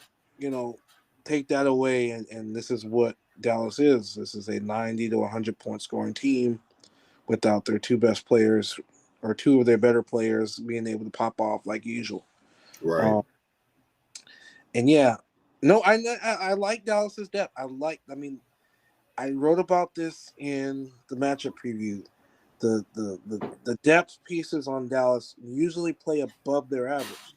So like a Luke Boudreau, a Perry Pinkard, Pookie Seymour, those guys usually play above their average, which is what you need out of that depth. Mm-hmm. Right now, I just think the deficiency is trying to figure out the rotation as well. Yeah. They don't really have a backup. I mean, they do have a backup big in Lenny Lyons, but he's a rookie. He's going to take some time to kind of. And he looked good. He looked good. He actually looked good defensively and rebounding wise. I mean, he didn't look out of place, but you're not going to get any offense from there. So especially against a team like Seattle, you're just not going to score in the paint. So. Yeah, and it's a challenge going against the defending champs first game of the year. Yeah. This was a matchup too that I know a lot of people thought was going to be the semifinal matchup as well. Mm-hmm. So But if we know Dallas and if we know Pizzo, Yeah. he's not letting this first game get to him. He's going to come out and he's going to plan his ass off for the rest of the season. And Dallas is going to be a threat for Yeah. sure. Yes. Yeah. On the other side, Seattle looked amazing. Yeah. Seattle did what Seattle Seattle did what always Seattle does. does. I mean, and that's even with, two of the big three, in my opinion, not having their nights they usually have. You usually get a lot more out of Jim C. Williams and Shane Knox. They had okay nights, but What's up, Mario EJ? Medici was obviously like, okay, it's my night. It's my turn to be the number one in the big three with the 20 points. Mm-hmm. Um, Quan is taking that next step, in my opinion. I think I wrote about that. Which he was an all-star last season. But he's obviously taking that step where, okay, I can command the offense. Stern Brothers did Stern Brother things. Mm-hmm. Dub Stern looked great. Want to see a little bit more points out of Still Stern, but obviously, still, I mean, well, no. I mean, he's kind of pick and choose which one wants to be, hey, I'm going to get all the assists and I'm going to get all Right. the steals. And so Dub decided to say, I'm going to get 7 assists. And usually Steele, in my opinion, is more the one that's going to cause the turnovers and get assists. And Dub is more the scorer. But, they flip-flop. And Coco Raccoon started out good. I expected him to kind of fill in a little bit more with Butch Harrison gone.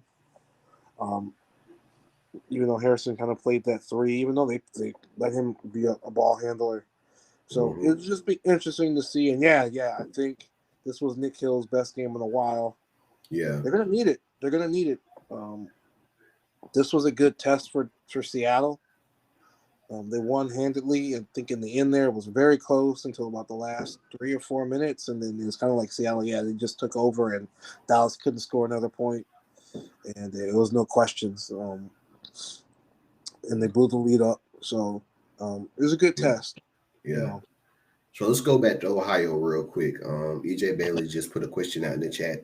Would Ohio be better of getting a good bench point guard to develop and starting Melo and having me go somewhere where a team needs a true point guard? Ooh. Not starting a rumor or saying I want it. It's just something I've been thinking about. What you think, gamers? Would Ohio be better if getting a good bench point guard to develop? It's tricky because that's why Ohio brought in Biff. I mean, and not Biff. Biff, get out of my head. That's why Ohio brought in Puff.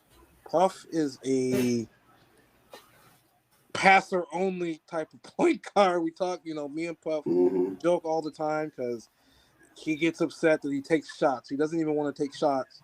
But Puff is your kind of traditional old school style point guard. Hey, Right. I'm gonna pass the ball around.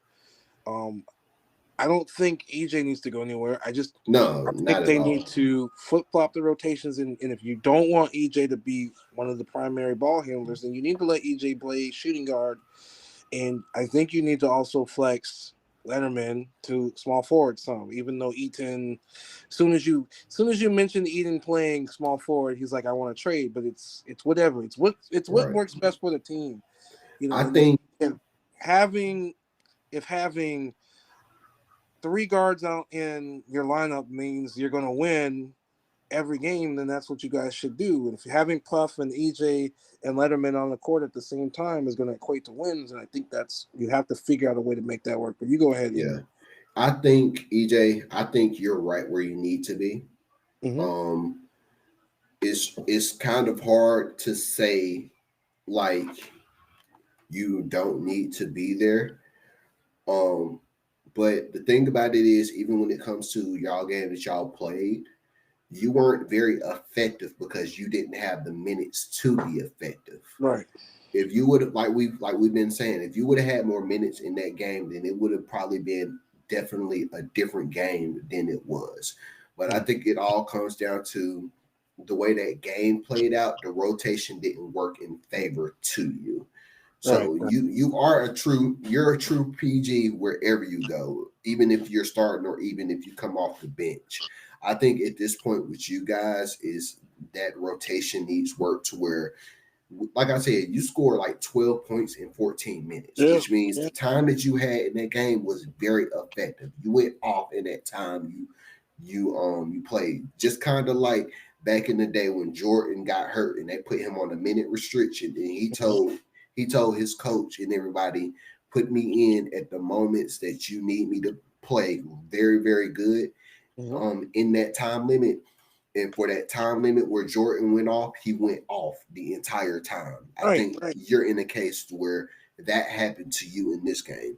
Now, I can see your minutes being picked up a whole lot more next game, especially after if they go back and look at the actual game and see how you did and how you produced during the little bit of time you have.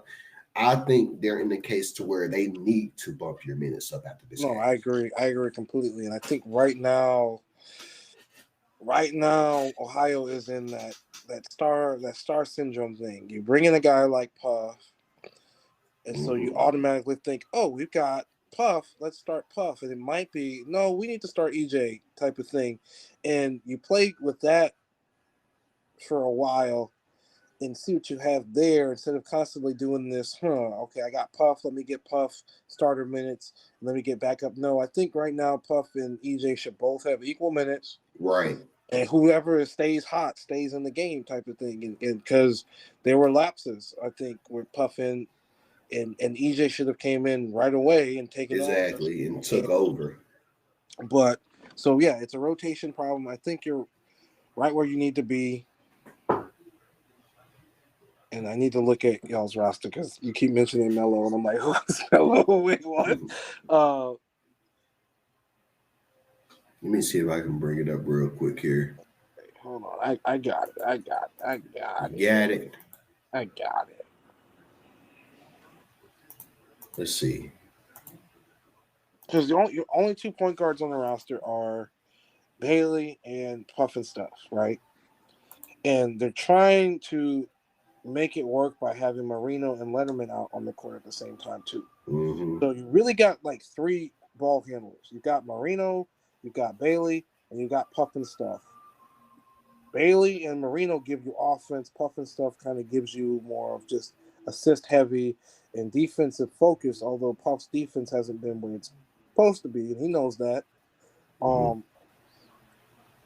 So I just think, I think with that type of, but you only got 4 guards on the roster, and that's a perfect situation in my opinion. When you've got 4 guards on the roster, you can play around with so much because you can either do 2 for 2, you can do 1, you could play around with your guard rotation all game long if you really wanted to. And so I think that's what Ohio should do.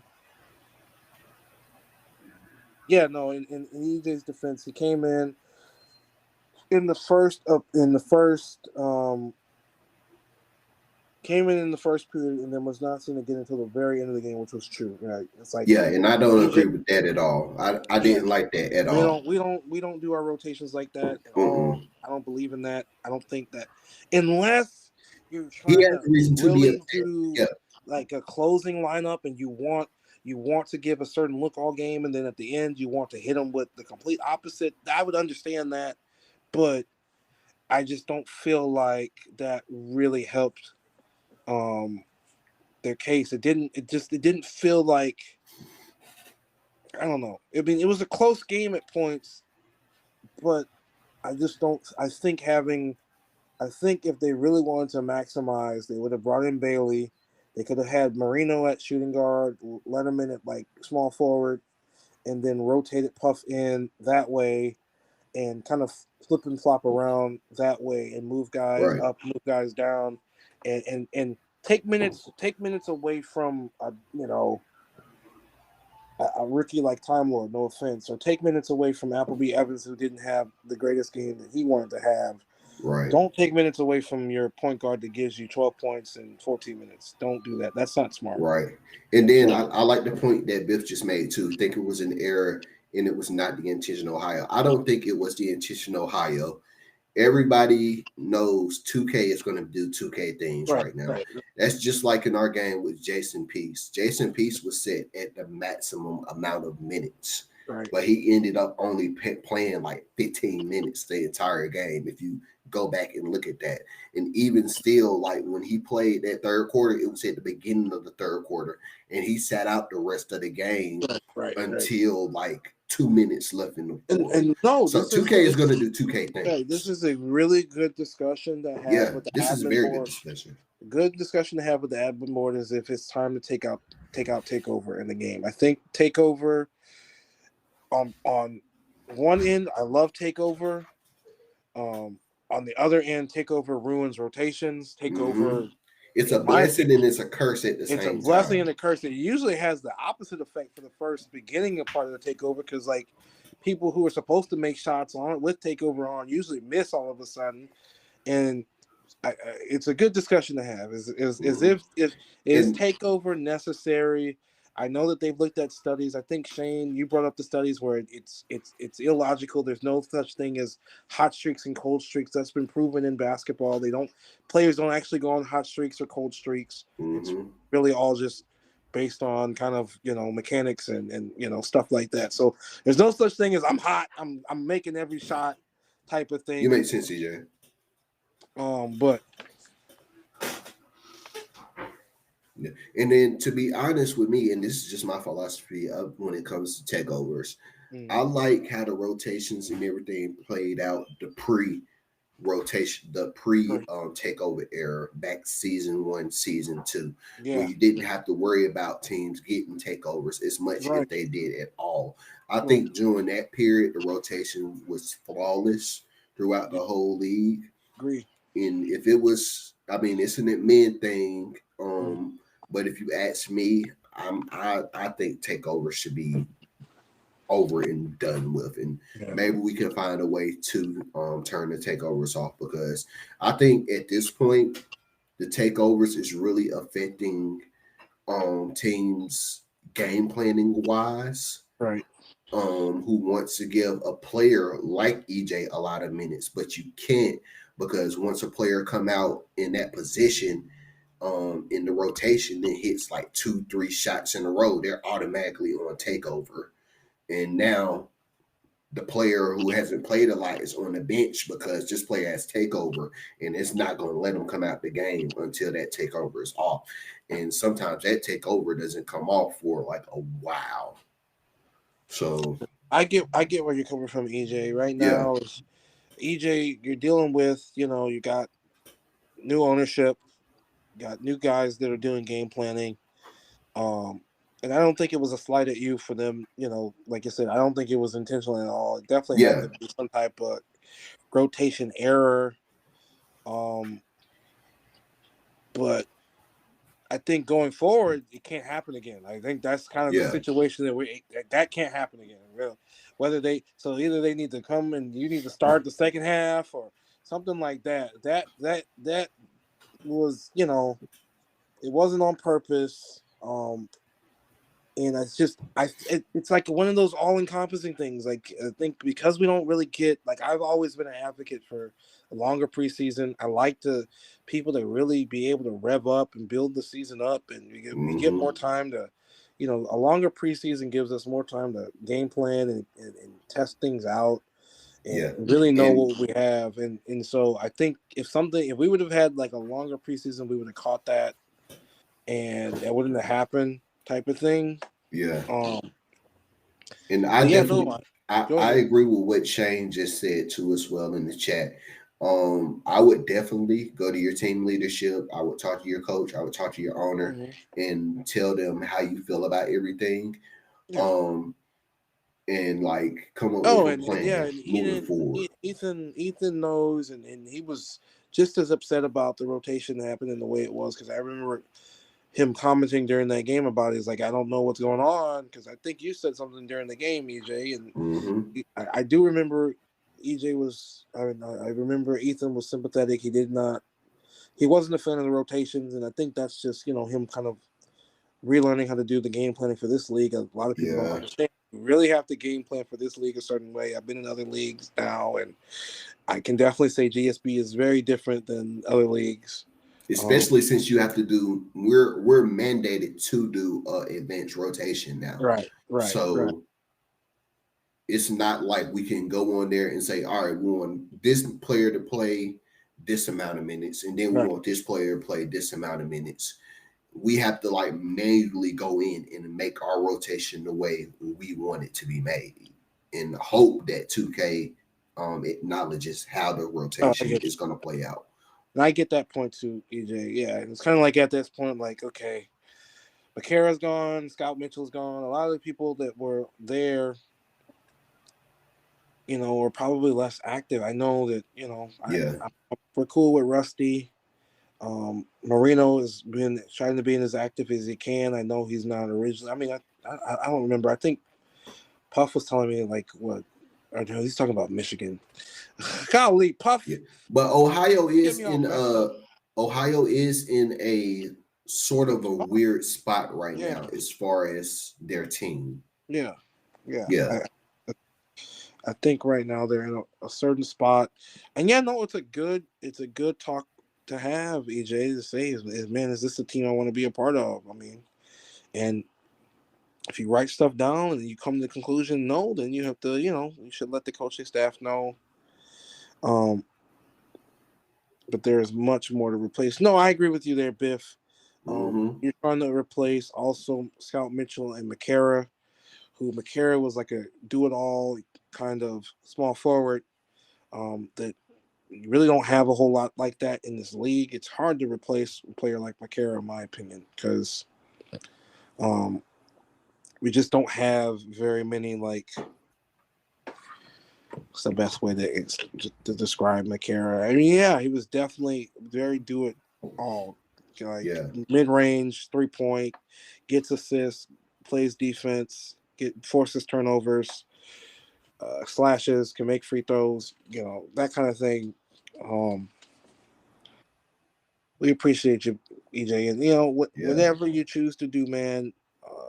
Obviously, have no regrets. I mean, and feel free if you need to, man. Hit me up, hit gamers up, or hell, put us all three of us in the chat together, and we'll talk about it, bro. We'll talk it out, and we'll give you advice. But I think right now it's kind of early on in the season to know. A win changes everything. It really does. It does. I mean, we're still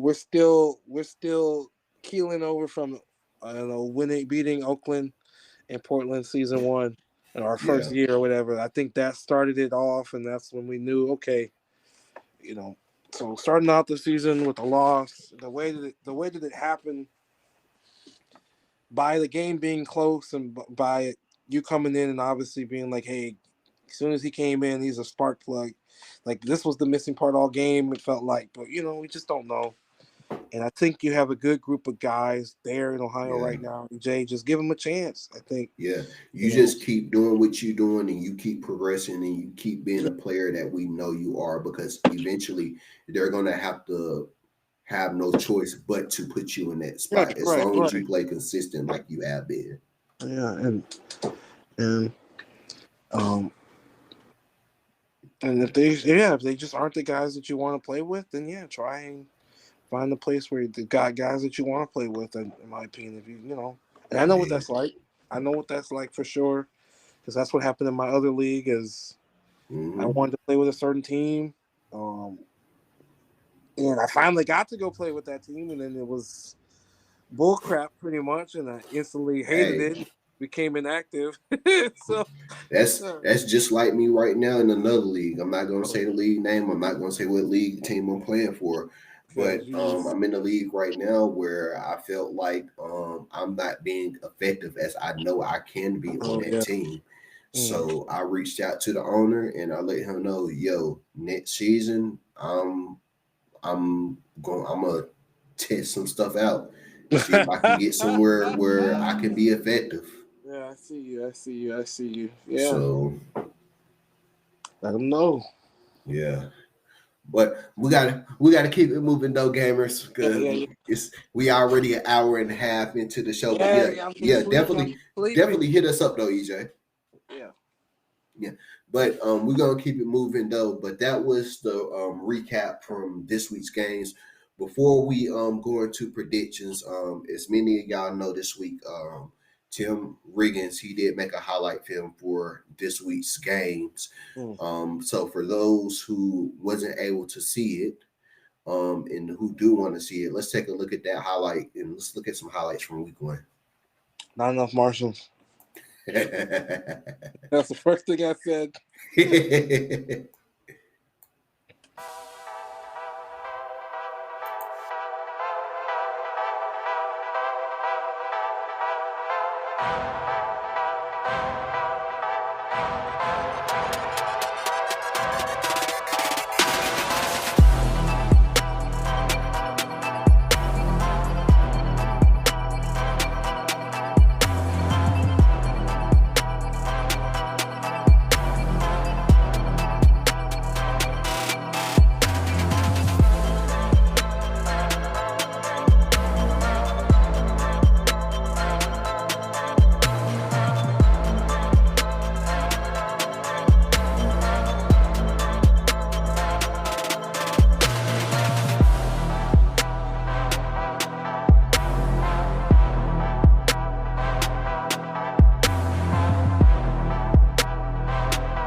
Not a bad video. What you think, gamers? Oh, it was pretty good. Pretty good. I hope pretty good.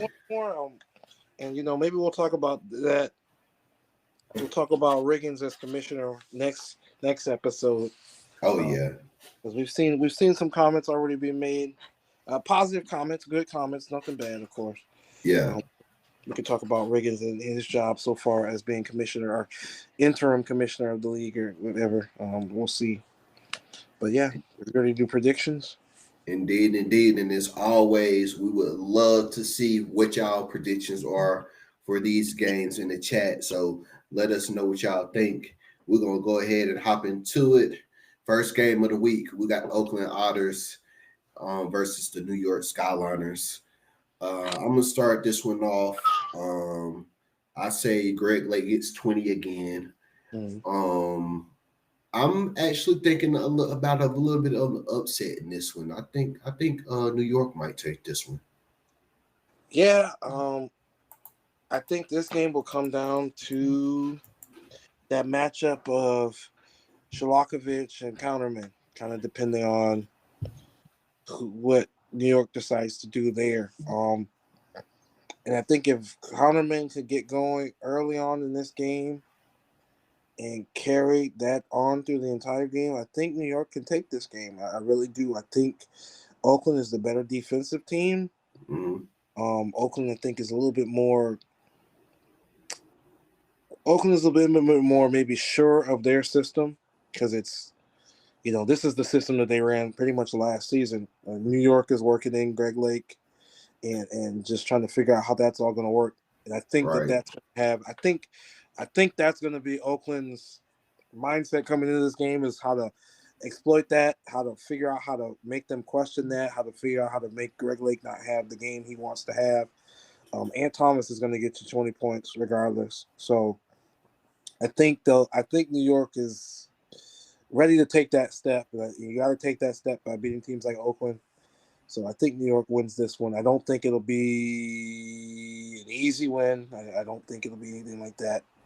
I think it'll be a very close back and forth game.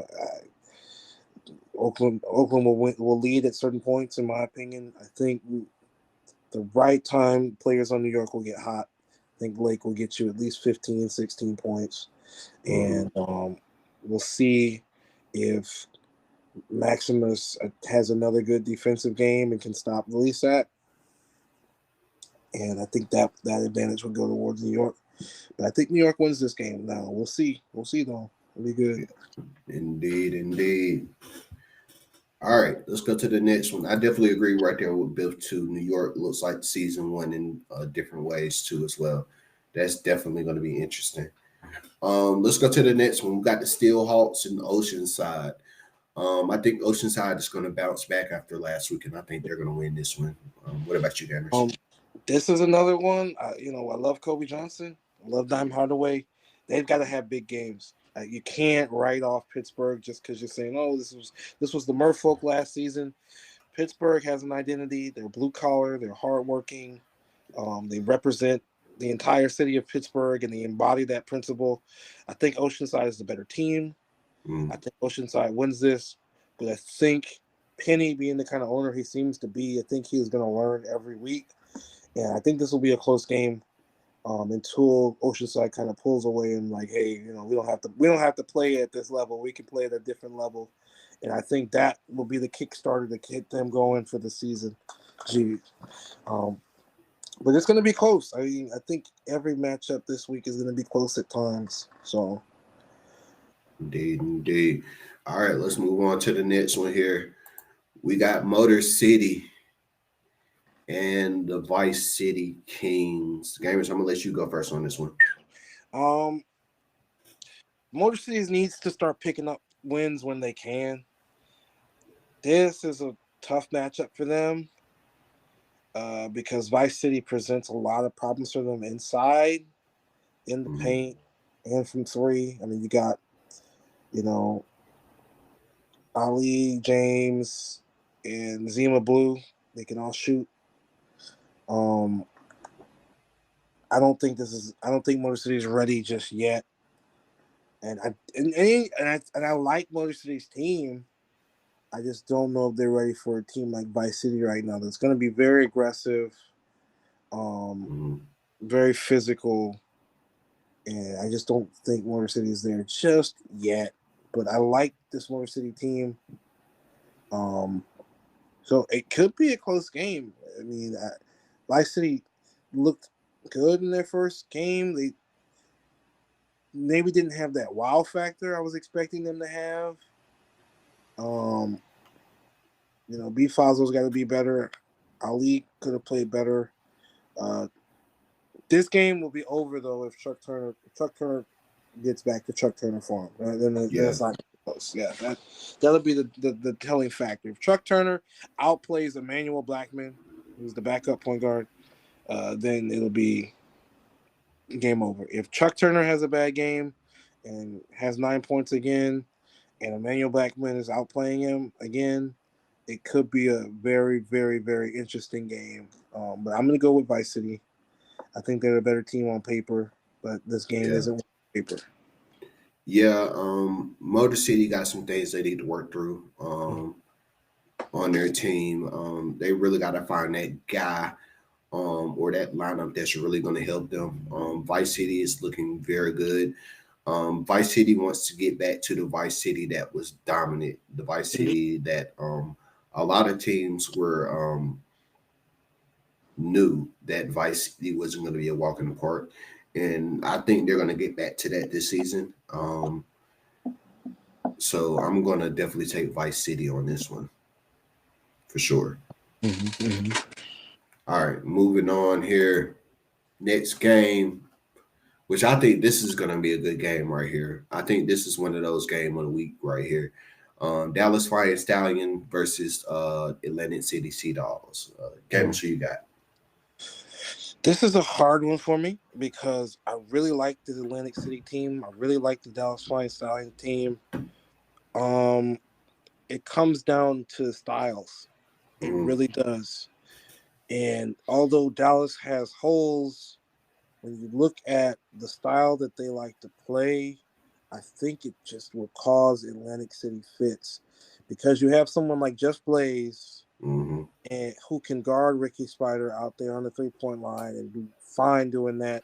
You got Tavian Tyree who can either play at the 4 and guard Ricky Spider and be fine with that, or you can put him in the paint. You can put Blaze in the paint against someone like Farrell Dotson. Dotson didn't have his greatest game 1. He did get 10 rebounds, but he's not going to get 10 rebounds over Jeff Blaze and Tavian Tyree. And I just don't think Dallas is going to let another team defeat them in the paint like they did. Seattle, that's the best paint team in the league.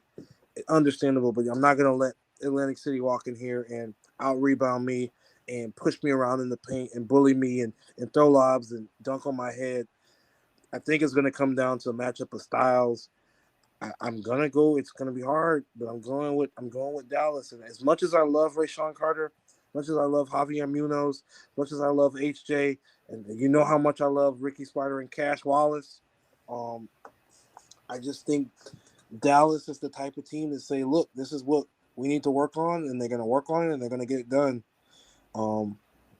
And maybe Atlantic City will prove me wrong, but it's kind of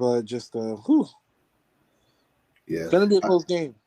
Yeah, I definitely agree with that. I definitely think it's going to be a close game. It's going to come back down to that fourth quarter for sure. I can see this game either being tied up or maybe somebody's up by maybe like 4 going into the fourth quarter. I think it's going to come down to a run and who's going to have the bigger run. Right now, for me, I think Atlantic City has got the squad right now to get it done. I think but I mean, when I keep looking at it, I'm like, okay, who on Atlantic City is going to stop Kanan Abel? Right. Who on Atlantic City is going to stop Sheree Jalou?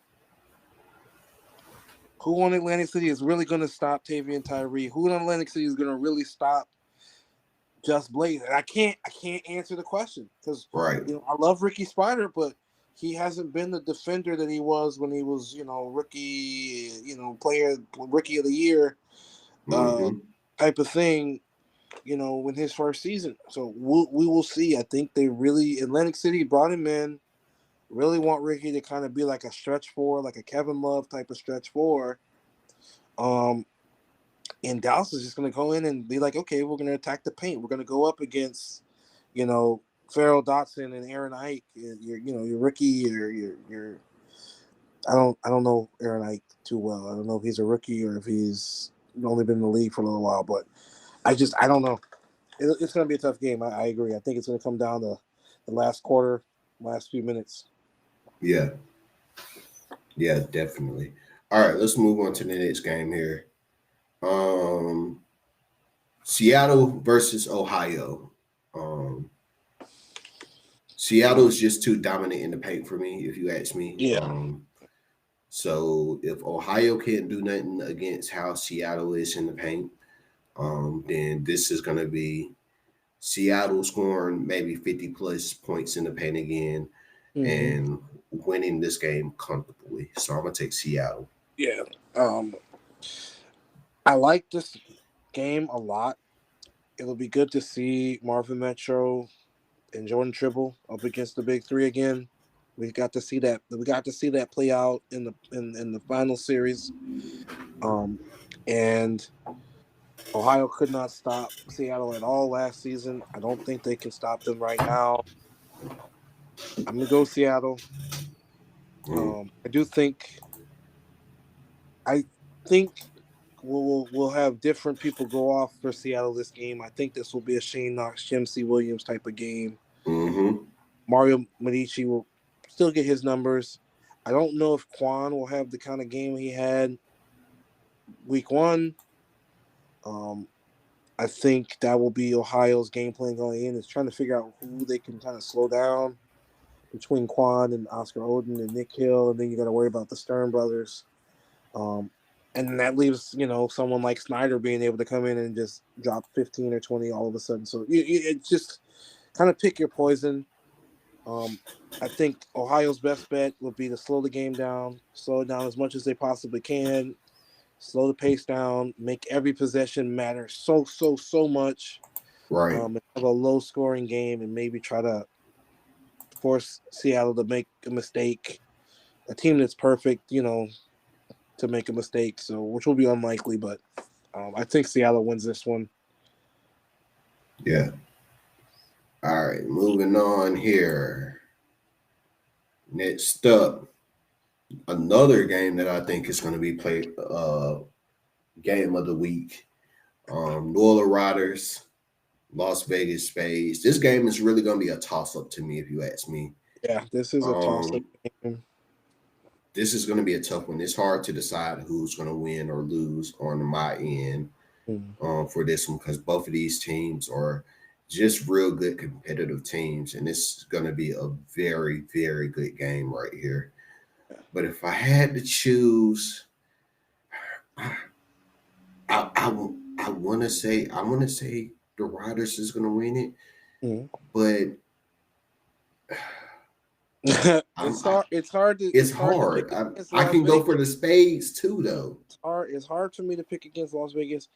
This game, I want to see New Orleans come out with that same fire and energy that they came out with game one. The reason why I think New Orleans didn't make the playoffs last season is because they made the big games too big for themselves.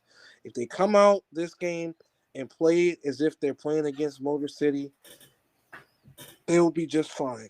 Obviously, that Las Vegas is going to make it impossible for them to play like it's Motor City, but if they make this game bigger than it is, they will get beat, and they will get beat down because they will make plays and make decisions that are not free flowing or too conservative or something like that. Yeah. I think Las Vegas wins this game. It's going to be close. Yeah. I really want to see if New Orleans makes that leap, though. I really want to see if New Orleans can make that leap and say, hey, we can hang with the elite teams, because Las Vegas is definitely in my power ranking. I think Las Vegas right now is like number one or number two. They're at the top. And I like what Biff just said. He made a good point. And I think my decision just became easier thanks to Biff. So thank you, Biff. I'm gonna take Las Vegas. It's gonna be a toss up when it comes to their starters versus the Riders starters. But when it comes to bench wise, I think Las Vegas definitely have the deeper bench than the Riders at this particular point. This particular point, yeah, I see what you're saying. Just let me go back. So if you look at it, New Orleans bench put up 52 last week against Motor City. But you got guys on New Orleans' bench like McGinty, who I love McGinty. He's a walking bucket. Mhm. He was a walking bucket for Michigan last year. He led so many comebacks for Michigan last year. Um, you've got greatest ever, who's Mhm. making a name for themselves, and I really like this. Now that I'm looking at New Orleans roster again, I really like their roster. When I'm looking at it from top to bottom, they have really good players at every position. I think this game could really come down to how they stagger their bench, because you know how Las Vegas is going to stagger their bench. You know they're going to do the 1-2 combo. They're going to have Riggins running the show. Then they're probably going to have Huxley running the show to start. Then they're going to have Riggins come in off the bench and lead that second unit, kind of mask anything that's going on with the second unit. I think New Orleans, if they can figure out how to really stagger Matherly and Halford and Gaucher, they give themselves a really good shot. In my opinion, it's going to come down to rotations and game planning as always. But Mhm. I think if there's a roster that can really give Las Vegas a run right now, it would be New Orleans, in my opinion. Yeah. So. Yeah, I agree with you, Biff. Swoosh has not been the prototypical type of power forward for the league. I think they've really tried to Right. force him into a stretch forward type of position. And he's not doing the Ricky Spider stuff, so it's really not working. It's kind of like you've got, Mhm. he's watered himself down a little bit too much. He's stretched himself a little too thin. He's not a plus rebounder, and he's not getting you, points from the paint. He's really not shooting well outside from the 3-point line. So right now he's trying to, if they could figure out how to focus him in one area, make him a lead at that, which is kind of what we were. Well, we were stretching him a little bit thin when he was here because we just didn't have much to work with. So we needed Swoosh to be Superman. We needed him to be everything, and New Orleans is kind of trying to do that too, and it's really not working for them. So he can play much better than what he has played. I think if he can have a big game somehow, which will be difficult because he'll be matched up against LeClaire, who is going to be extremely defensive, and um, it's really just going to come down to game planning. I mean, when you look at the rosters, I think both teams are stacked, really are. Mhm. I think I agree with you, though, you and Ingram, Biff. I do think that Las Vegas' bench is a little bit more proven. They have more experience with the playoffs. Timo Shuttlesworth is definitely could start for a lot of teams in this league, and they've got him on the bench. Huxley and Riggins, that 1-2 punch on its own is really tough. Ernesto Romero, another person that they have kind of just playing in that role perfectly, getting you double Mhm. digit rebounds. So, but then you look at New Orleans, was like, okay, they got, you know, they don't, Las Vegas has. Oh my gosh! I'm doing like the old person thing. I'm completely forgetting where I was at. I was about to make a tangent on every person that Las Vegas has. Right now, New Orleans has another person that can almost counter or is kind of an equivalent. So, like Desi Saint, for example, uh, got a double double. Thomas LeClaire is now with New Orleans. So, um,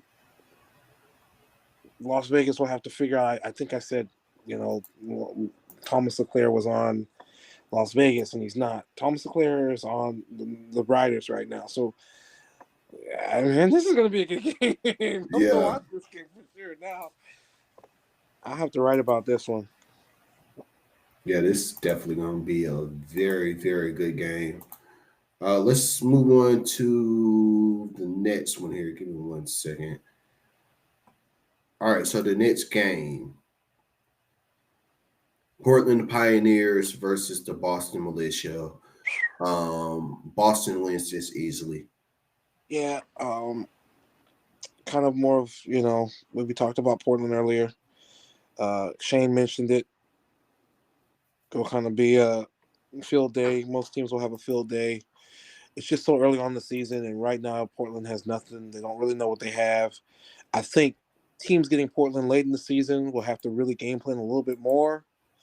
But yeah, this right now, I think most teams can just kind of run auto everything and probably be fine. You might see Ralph Rodriguez or a couple people on the bench for Portland kind of get hot, but I just don't think they have enough firepower. Mhm. Whereas Boston, they have 3 or 4 guys that can definitely get you good points. Demora, Powers, they're going to feast on the inside against the rookies. And that should be Boston's game plan going in, to be honest, and then also figure out how to get Brum James going. But you don't need to change up too much. But I mean, that's been Boston's identity anyway. Yeah, Mhm. no, and I wanted to kind of write about that too. Biff is, I think Boston will be kind of the third expansion team from season 2, kind of in that mold. This is their season to kind of take that next step. Not saying we've arrived. But just obviously Baltimore, Las Vegas has definitely arrived. They were, and I guess we can say we've arrived too. But um, Boston's ready to take that step, in my opinion, and they showed signs last season. They went on a nice run last season, and that might have been the product of the division they played in. The Atlantic Division was really hurting with last season, again for the second season in a row. But um, they took on the challenge. Mhm. Um, so Boston, this will be a telling year for Boston. If they've made it, if they've arrived, I think they'll get to 8, 9, 10 wins. Um, I think 7 wins is their goal, but I think if they've arrived, then 8, 9, 10 wins is where they want to kind of be. But we'll see. We'll see. But these are the kind of games, this is one of those how bad do you beat them type of games, sadly to say. Because everybody's going to be comparing, okay, you played this team. Did how badly did you beat down this team versus the other people? And I think if Boston can take care of business and beat them pretty bad, then okay, you're not too worried. If Boston squeaks by somehow and only wins this game by 15, you'll have questions. You'll have there'll be questions. Mhm. So Yeah. All right. So last one. Here we go, gamers. well, man, San Antonio yeah, I've versus the ranted a lot. Martians. I've ranted a lot tonight. Okay. I'm gonna let you go first on this one. Yeah, y'all thought I was done ranting, but here we go again, y'all.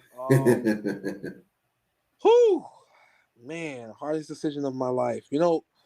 Um, I really like this San Antonio team. Obviously, it's going to be really hard for them to. This man, Biff, come on, Biff. It's going to be really hard for them to make up for the loss of Letterman, in my opinion. You do have Dior, you still have Tez Green, you still have Percy, and you still have Biff Markham. If Biff has taken that next step, this is a very, very, very dangerous San Antonio team. Um, Depth is always going to be what you need to look at, though. I think right now, the Martians, I think we have more depth, to be honest. Um, I think how we're going to have our system going, I think it's going to be difficult I mean, Seattle always plays us tough. I remember I did the game plan last season. I was nervous doing it, and we pulled it out. Seattle always plays us tough, in my opinion. I think we'll win this one. That's me being biased. um, you just never know. It's really hard to do predictions, guys. It's really hard to do predictions. Um, I think what scares me the most on San Antonio is Biff right now. Biff is playing like all GSB first team type of player right now. And yeah, they went up against, he went up against a rookie, but I think he'll carry that into this week's game against us. And so we're really going to have to figure out how to game plan against Biff, and Island is always tough. And then when you game plan against Island, then Tez Green goes off. So got to hold Tez Green in check. And then you got really good players, rookies. Matt Woohoo looked great. He had 12 points in his debut. King Anasta, wants to go out there and just prove his worth as well. And Duncan got you 13 rebounds. So it's going to be a test of the boards. San Antonio has a lot of height, a lot of physicality. We're going to have to get at it on the boards. We're going to have to make sure that we defend the paint because, Island and Moore and Tez Green and Biff are going to get some of their shots. Mm-hmm. But we'll see. But what about you, Ingram? What are you thinking, man?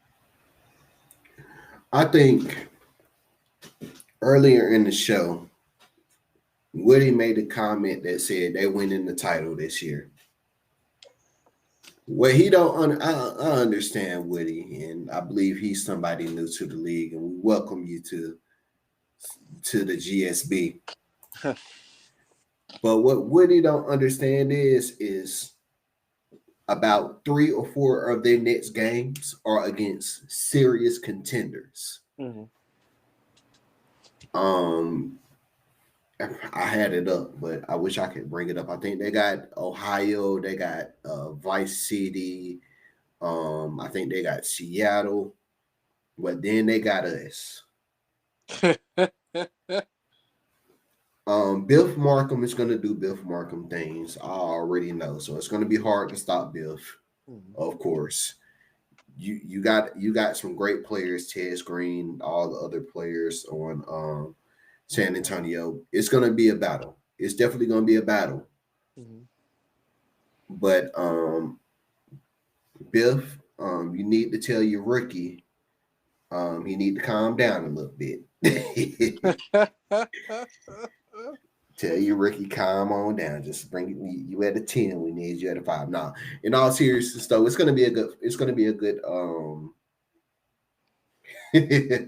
It's gonna be a great matchup. We're gonna try some things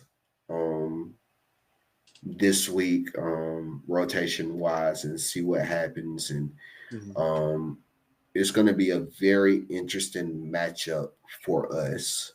I wish it wasn't the last matchup of the week. That's one of the things about me when it comes to like game planning and stuff like that. Oh, yeah. When I'm done with the game plan, like I just want to see like how the game plays out right then and there. I don't like playing the waiting game, so I'm gonna be on the needles until we play you guys. But it's gonna be a very interesting game. Both of these teams are very good, coming off of week 1 victories. We're just gonna see how it plays out.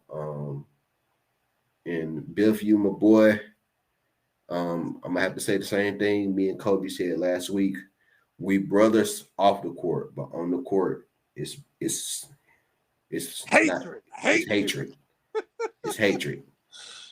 So it's definitely gonna be a good game. Good luck to Seattle. Good luck to everybody. This is about to be a good game, and we at the mothership, so you got to play different when you come into the mothership. That's true too. Mm-hmm.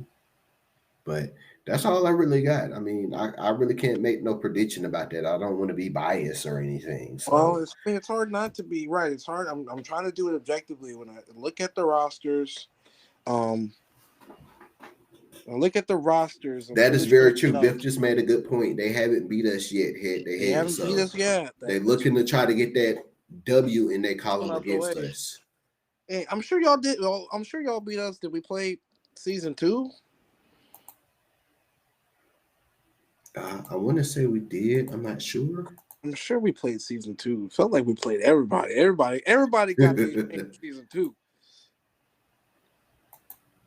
That's why we had to build a whole new arena. We had to get rid of that stink. We could at least say, I don't know what our home record is.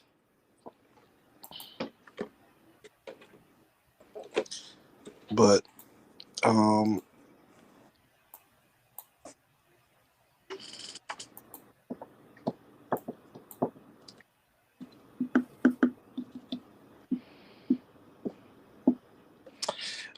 you might be right, Biff. I think season 3, we ended up having like Oakland like week 1. They blew us out by like 30 points. If I remember correctly, when we played them last season, gamers, I think that was the game you game planned Yeah, against yeah, them. that's the one I game plan for.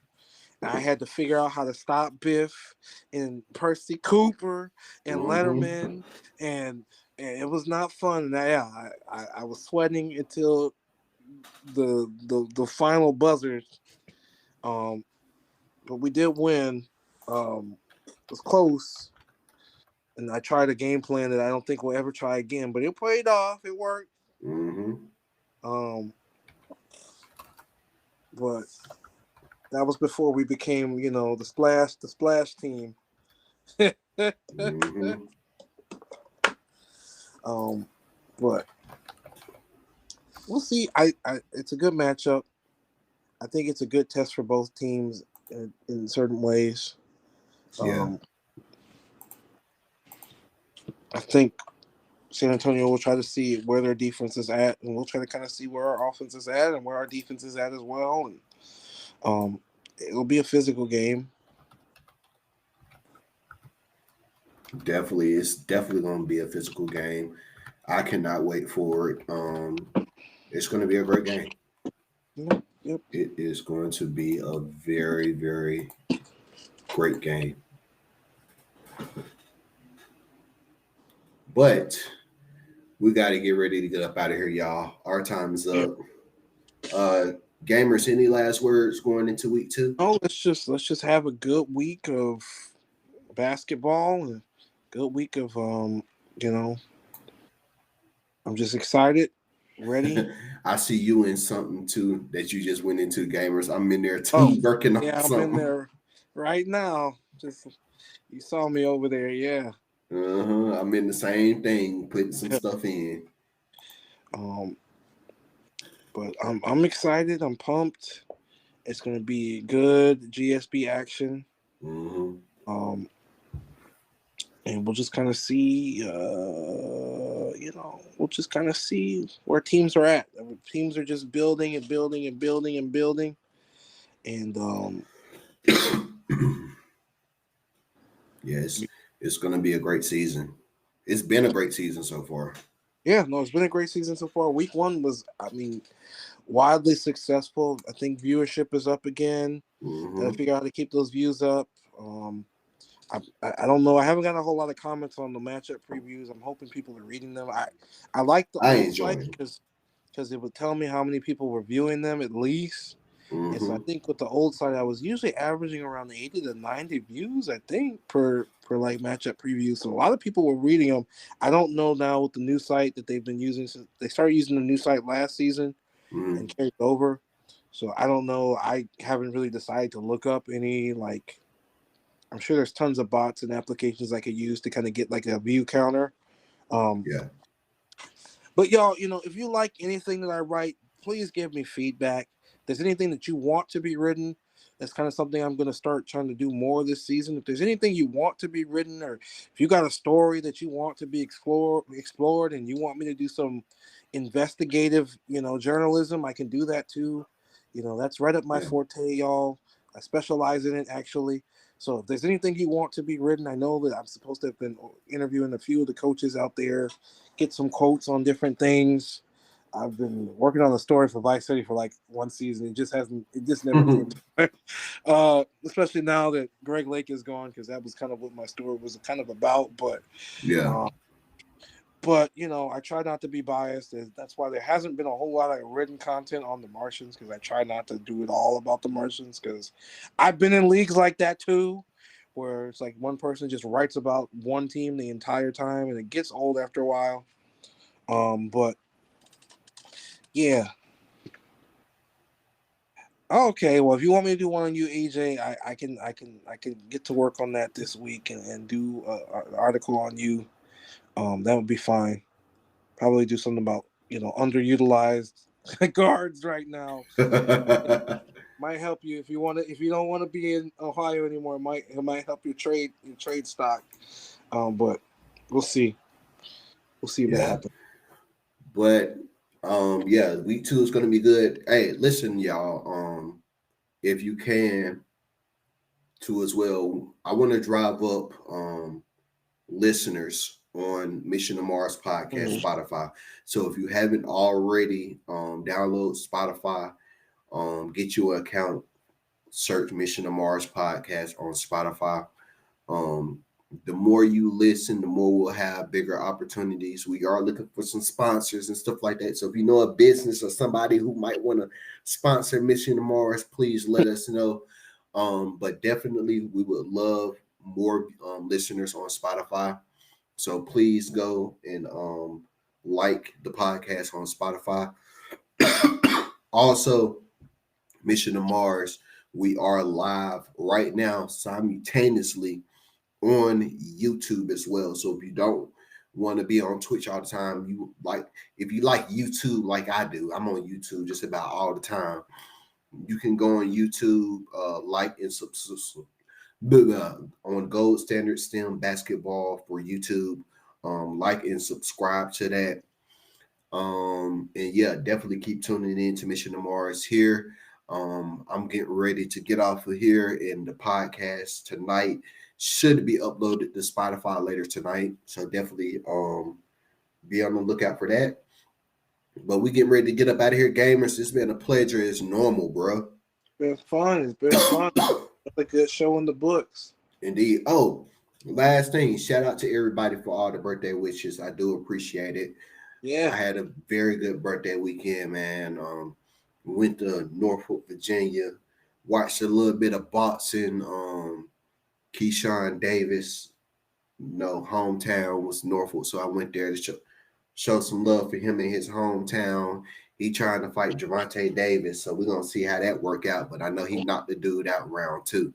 So yeah, appreciate everybody for the birthday love. Appreciate everybody for the birthday love right now in the chat. But we get ready to get up out of here, y'all. Out in the third, we are Bad Gamers.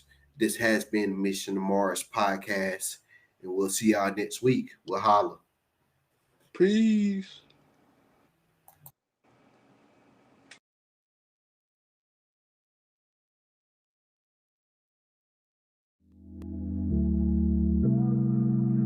Ladies and gentlemen, we are approaching Mars' lower orbit. Fasten your seatbelts and prepare yourself for atmospheric re-entrance.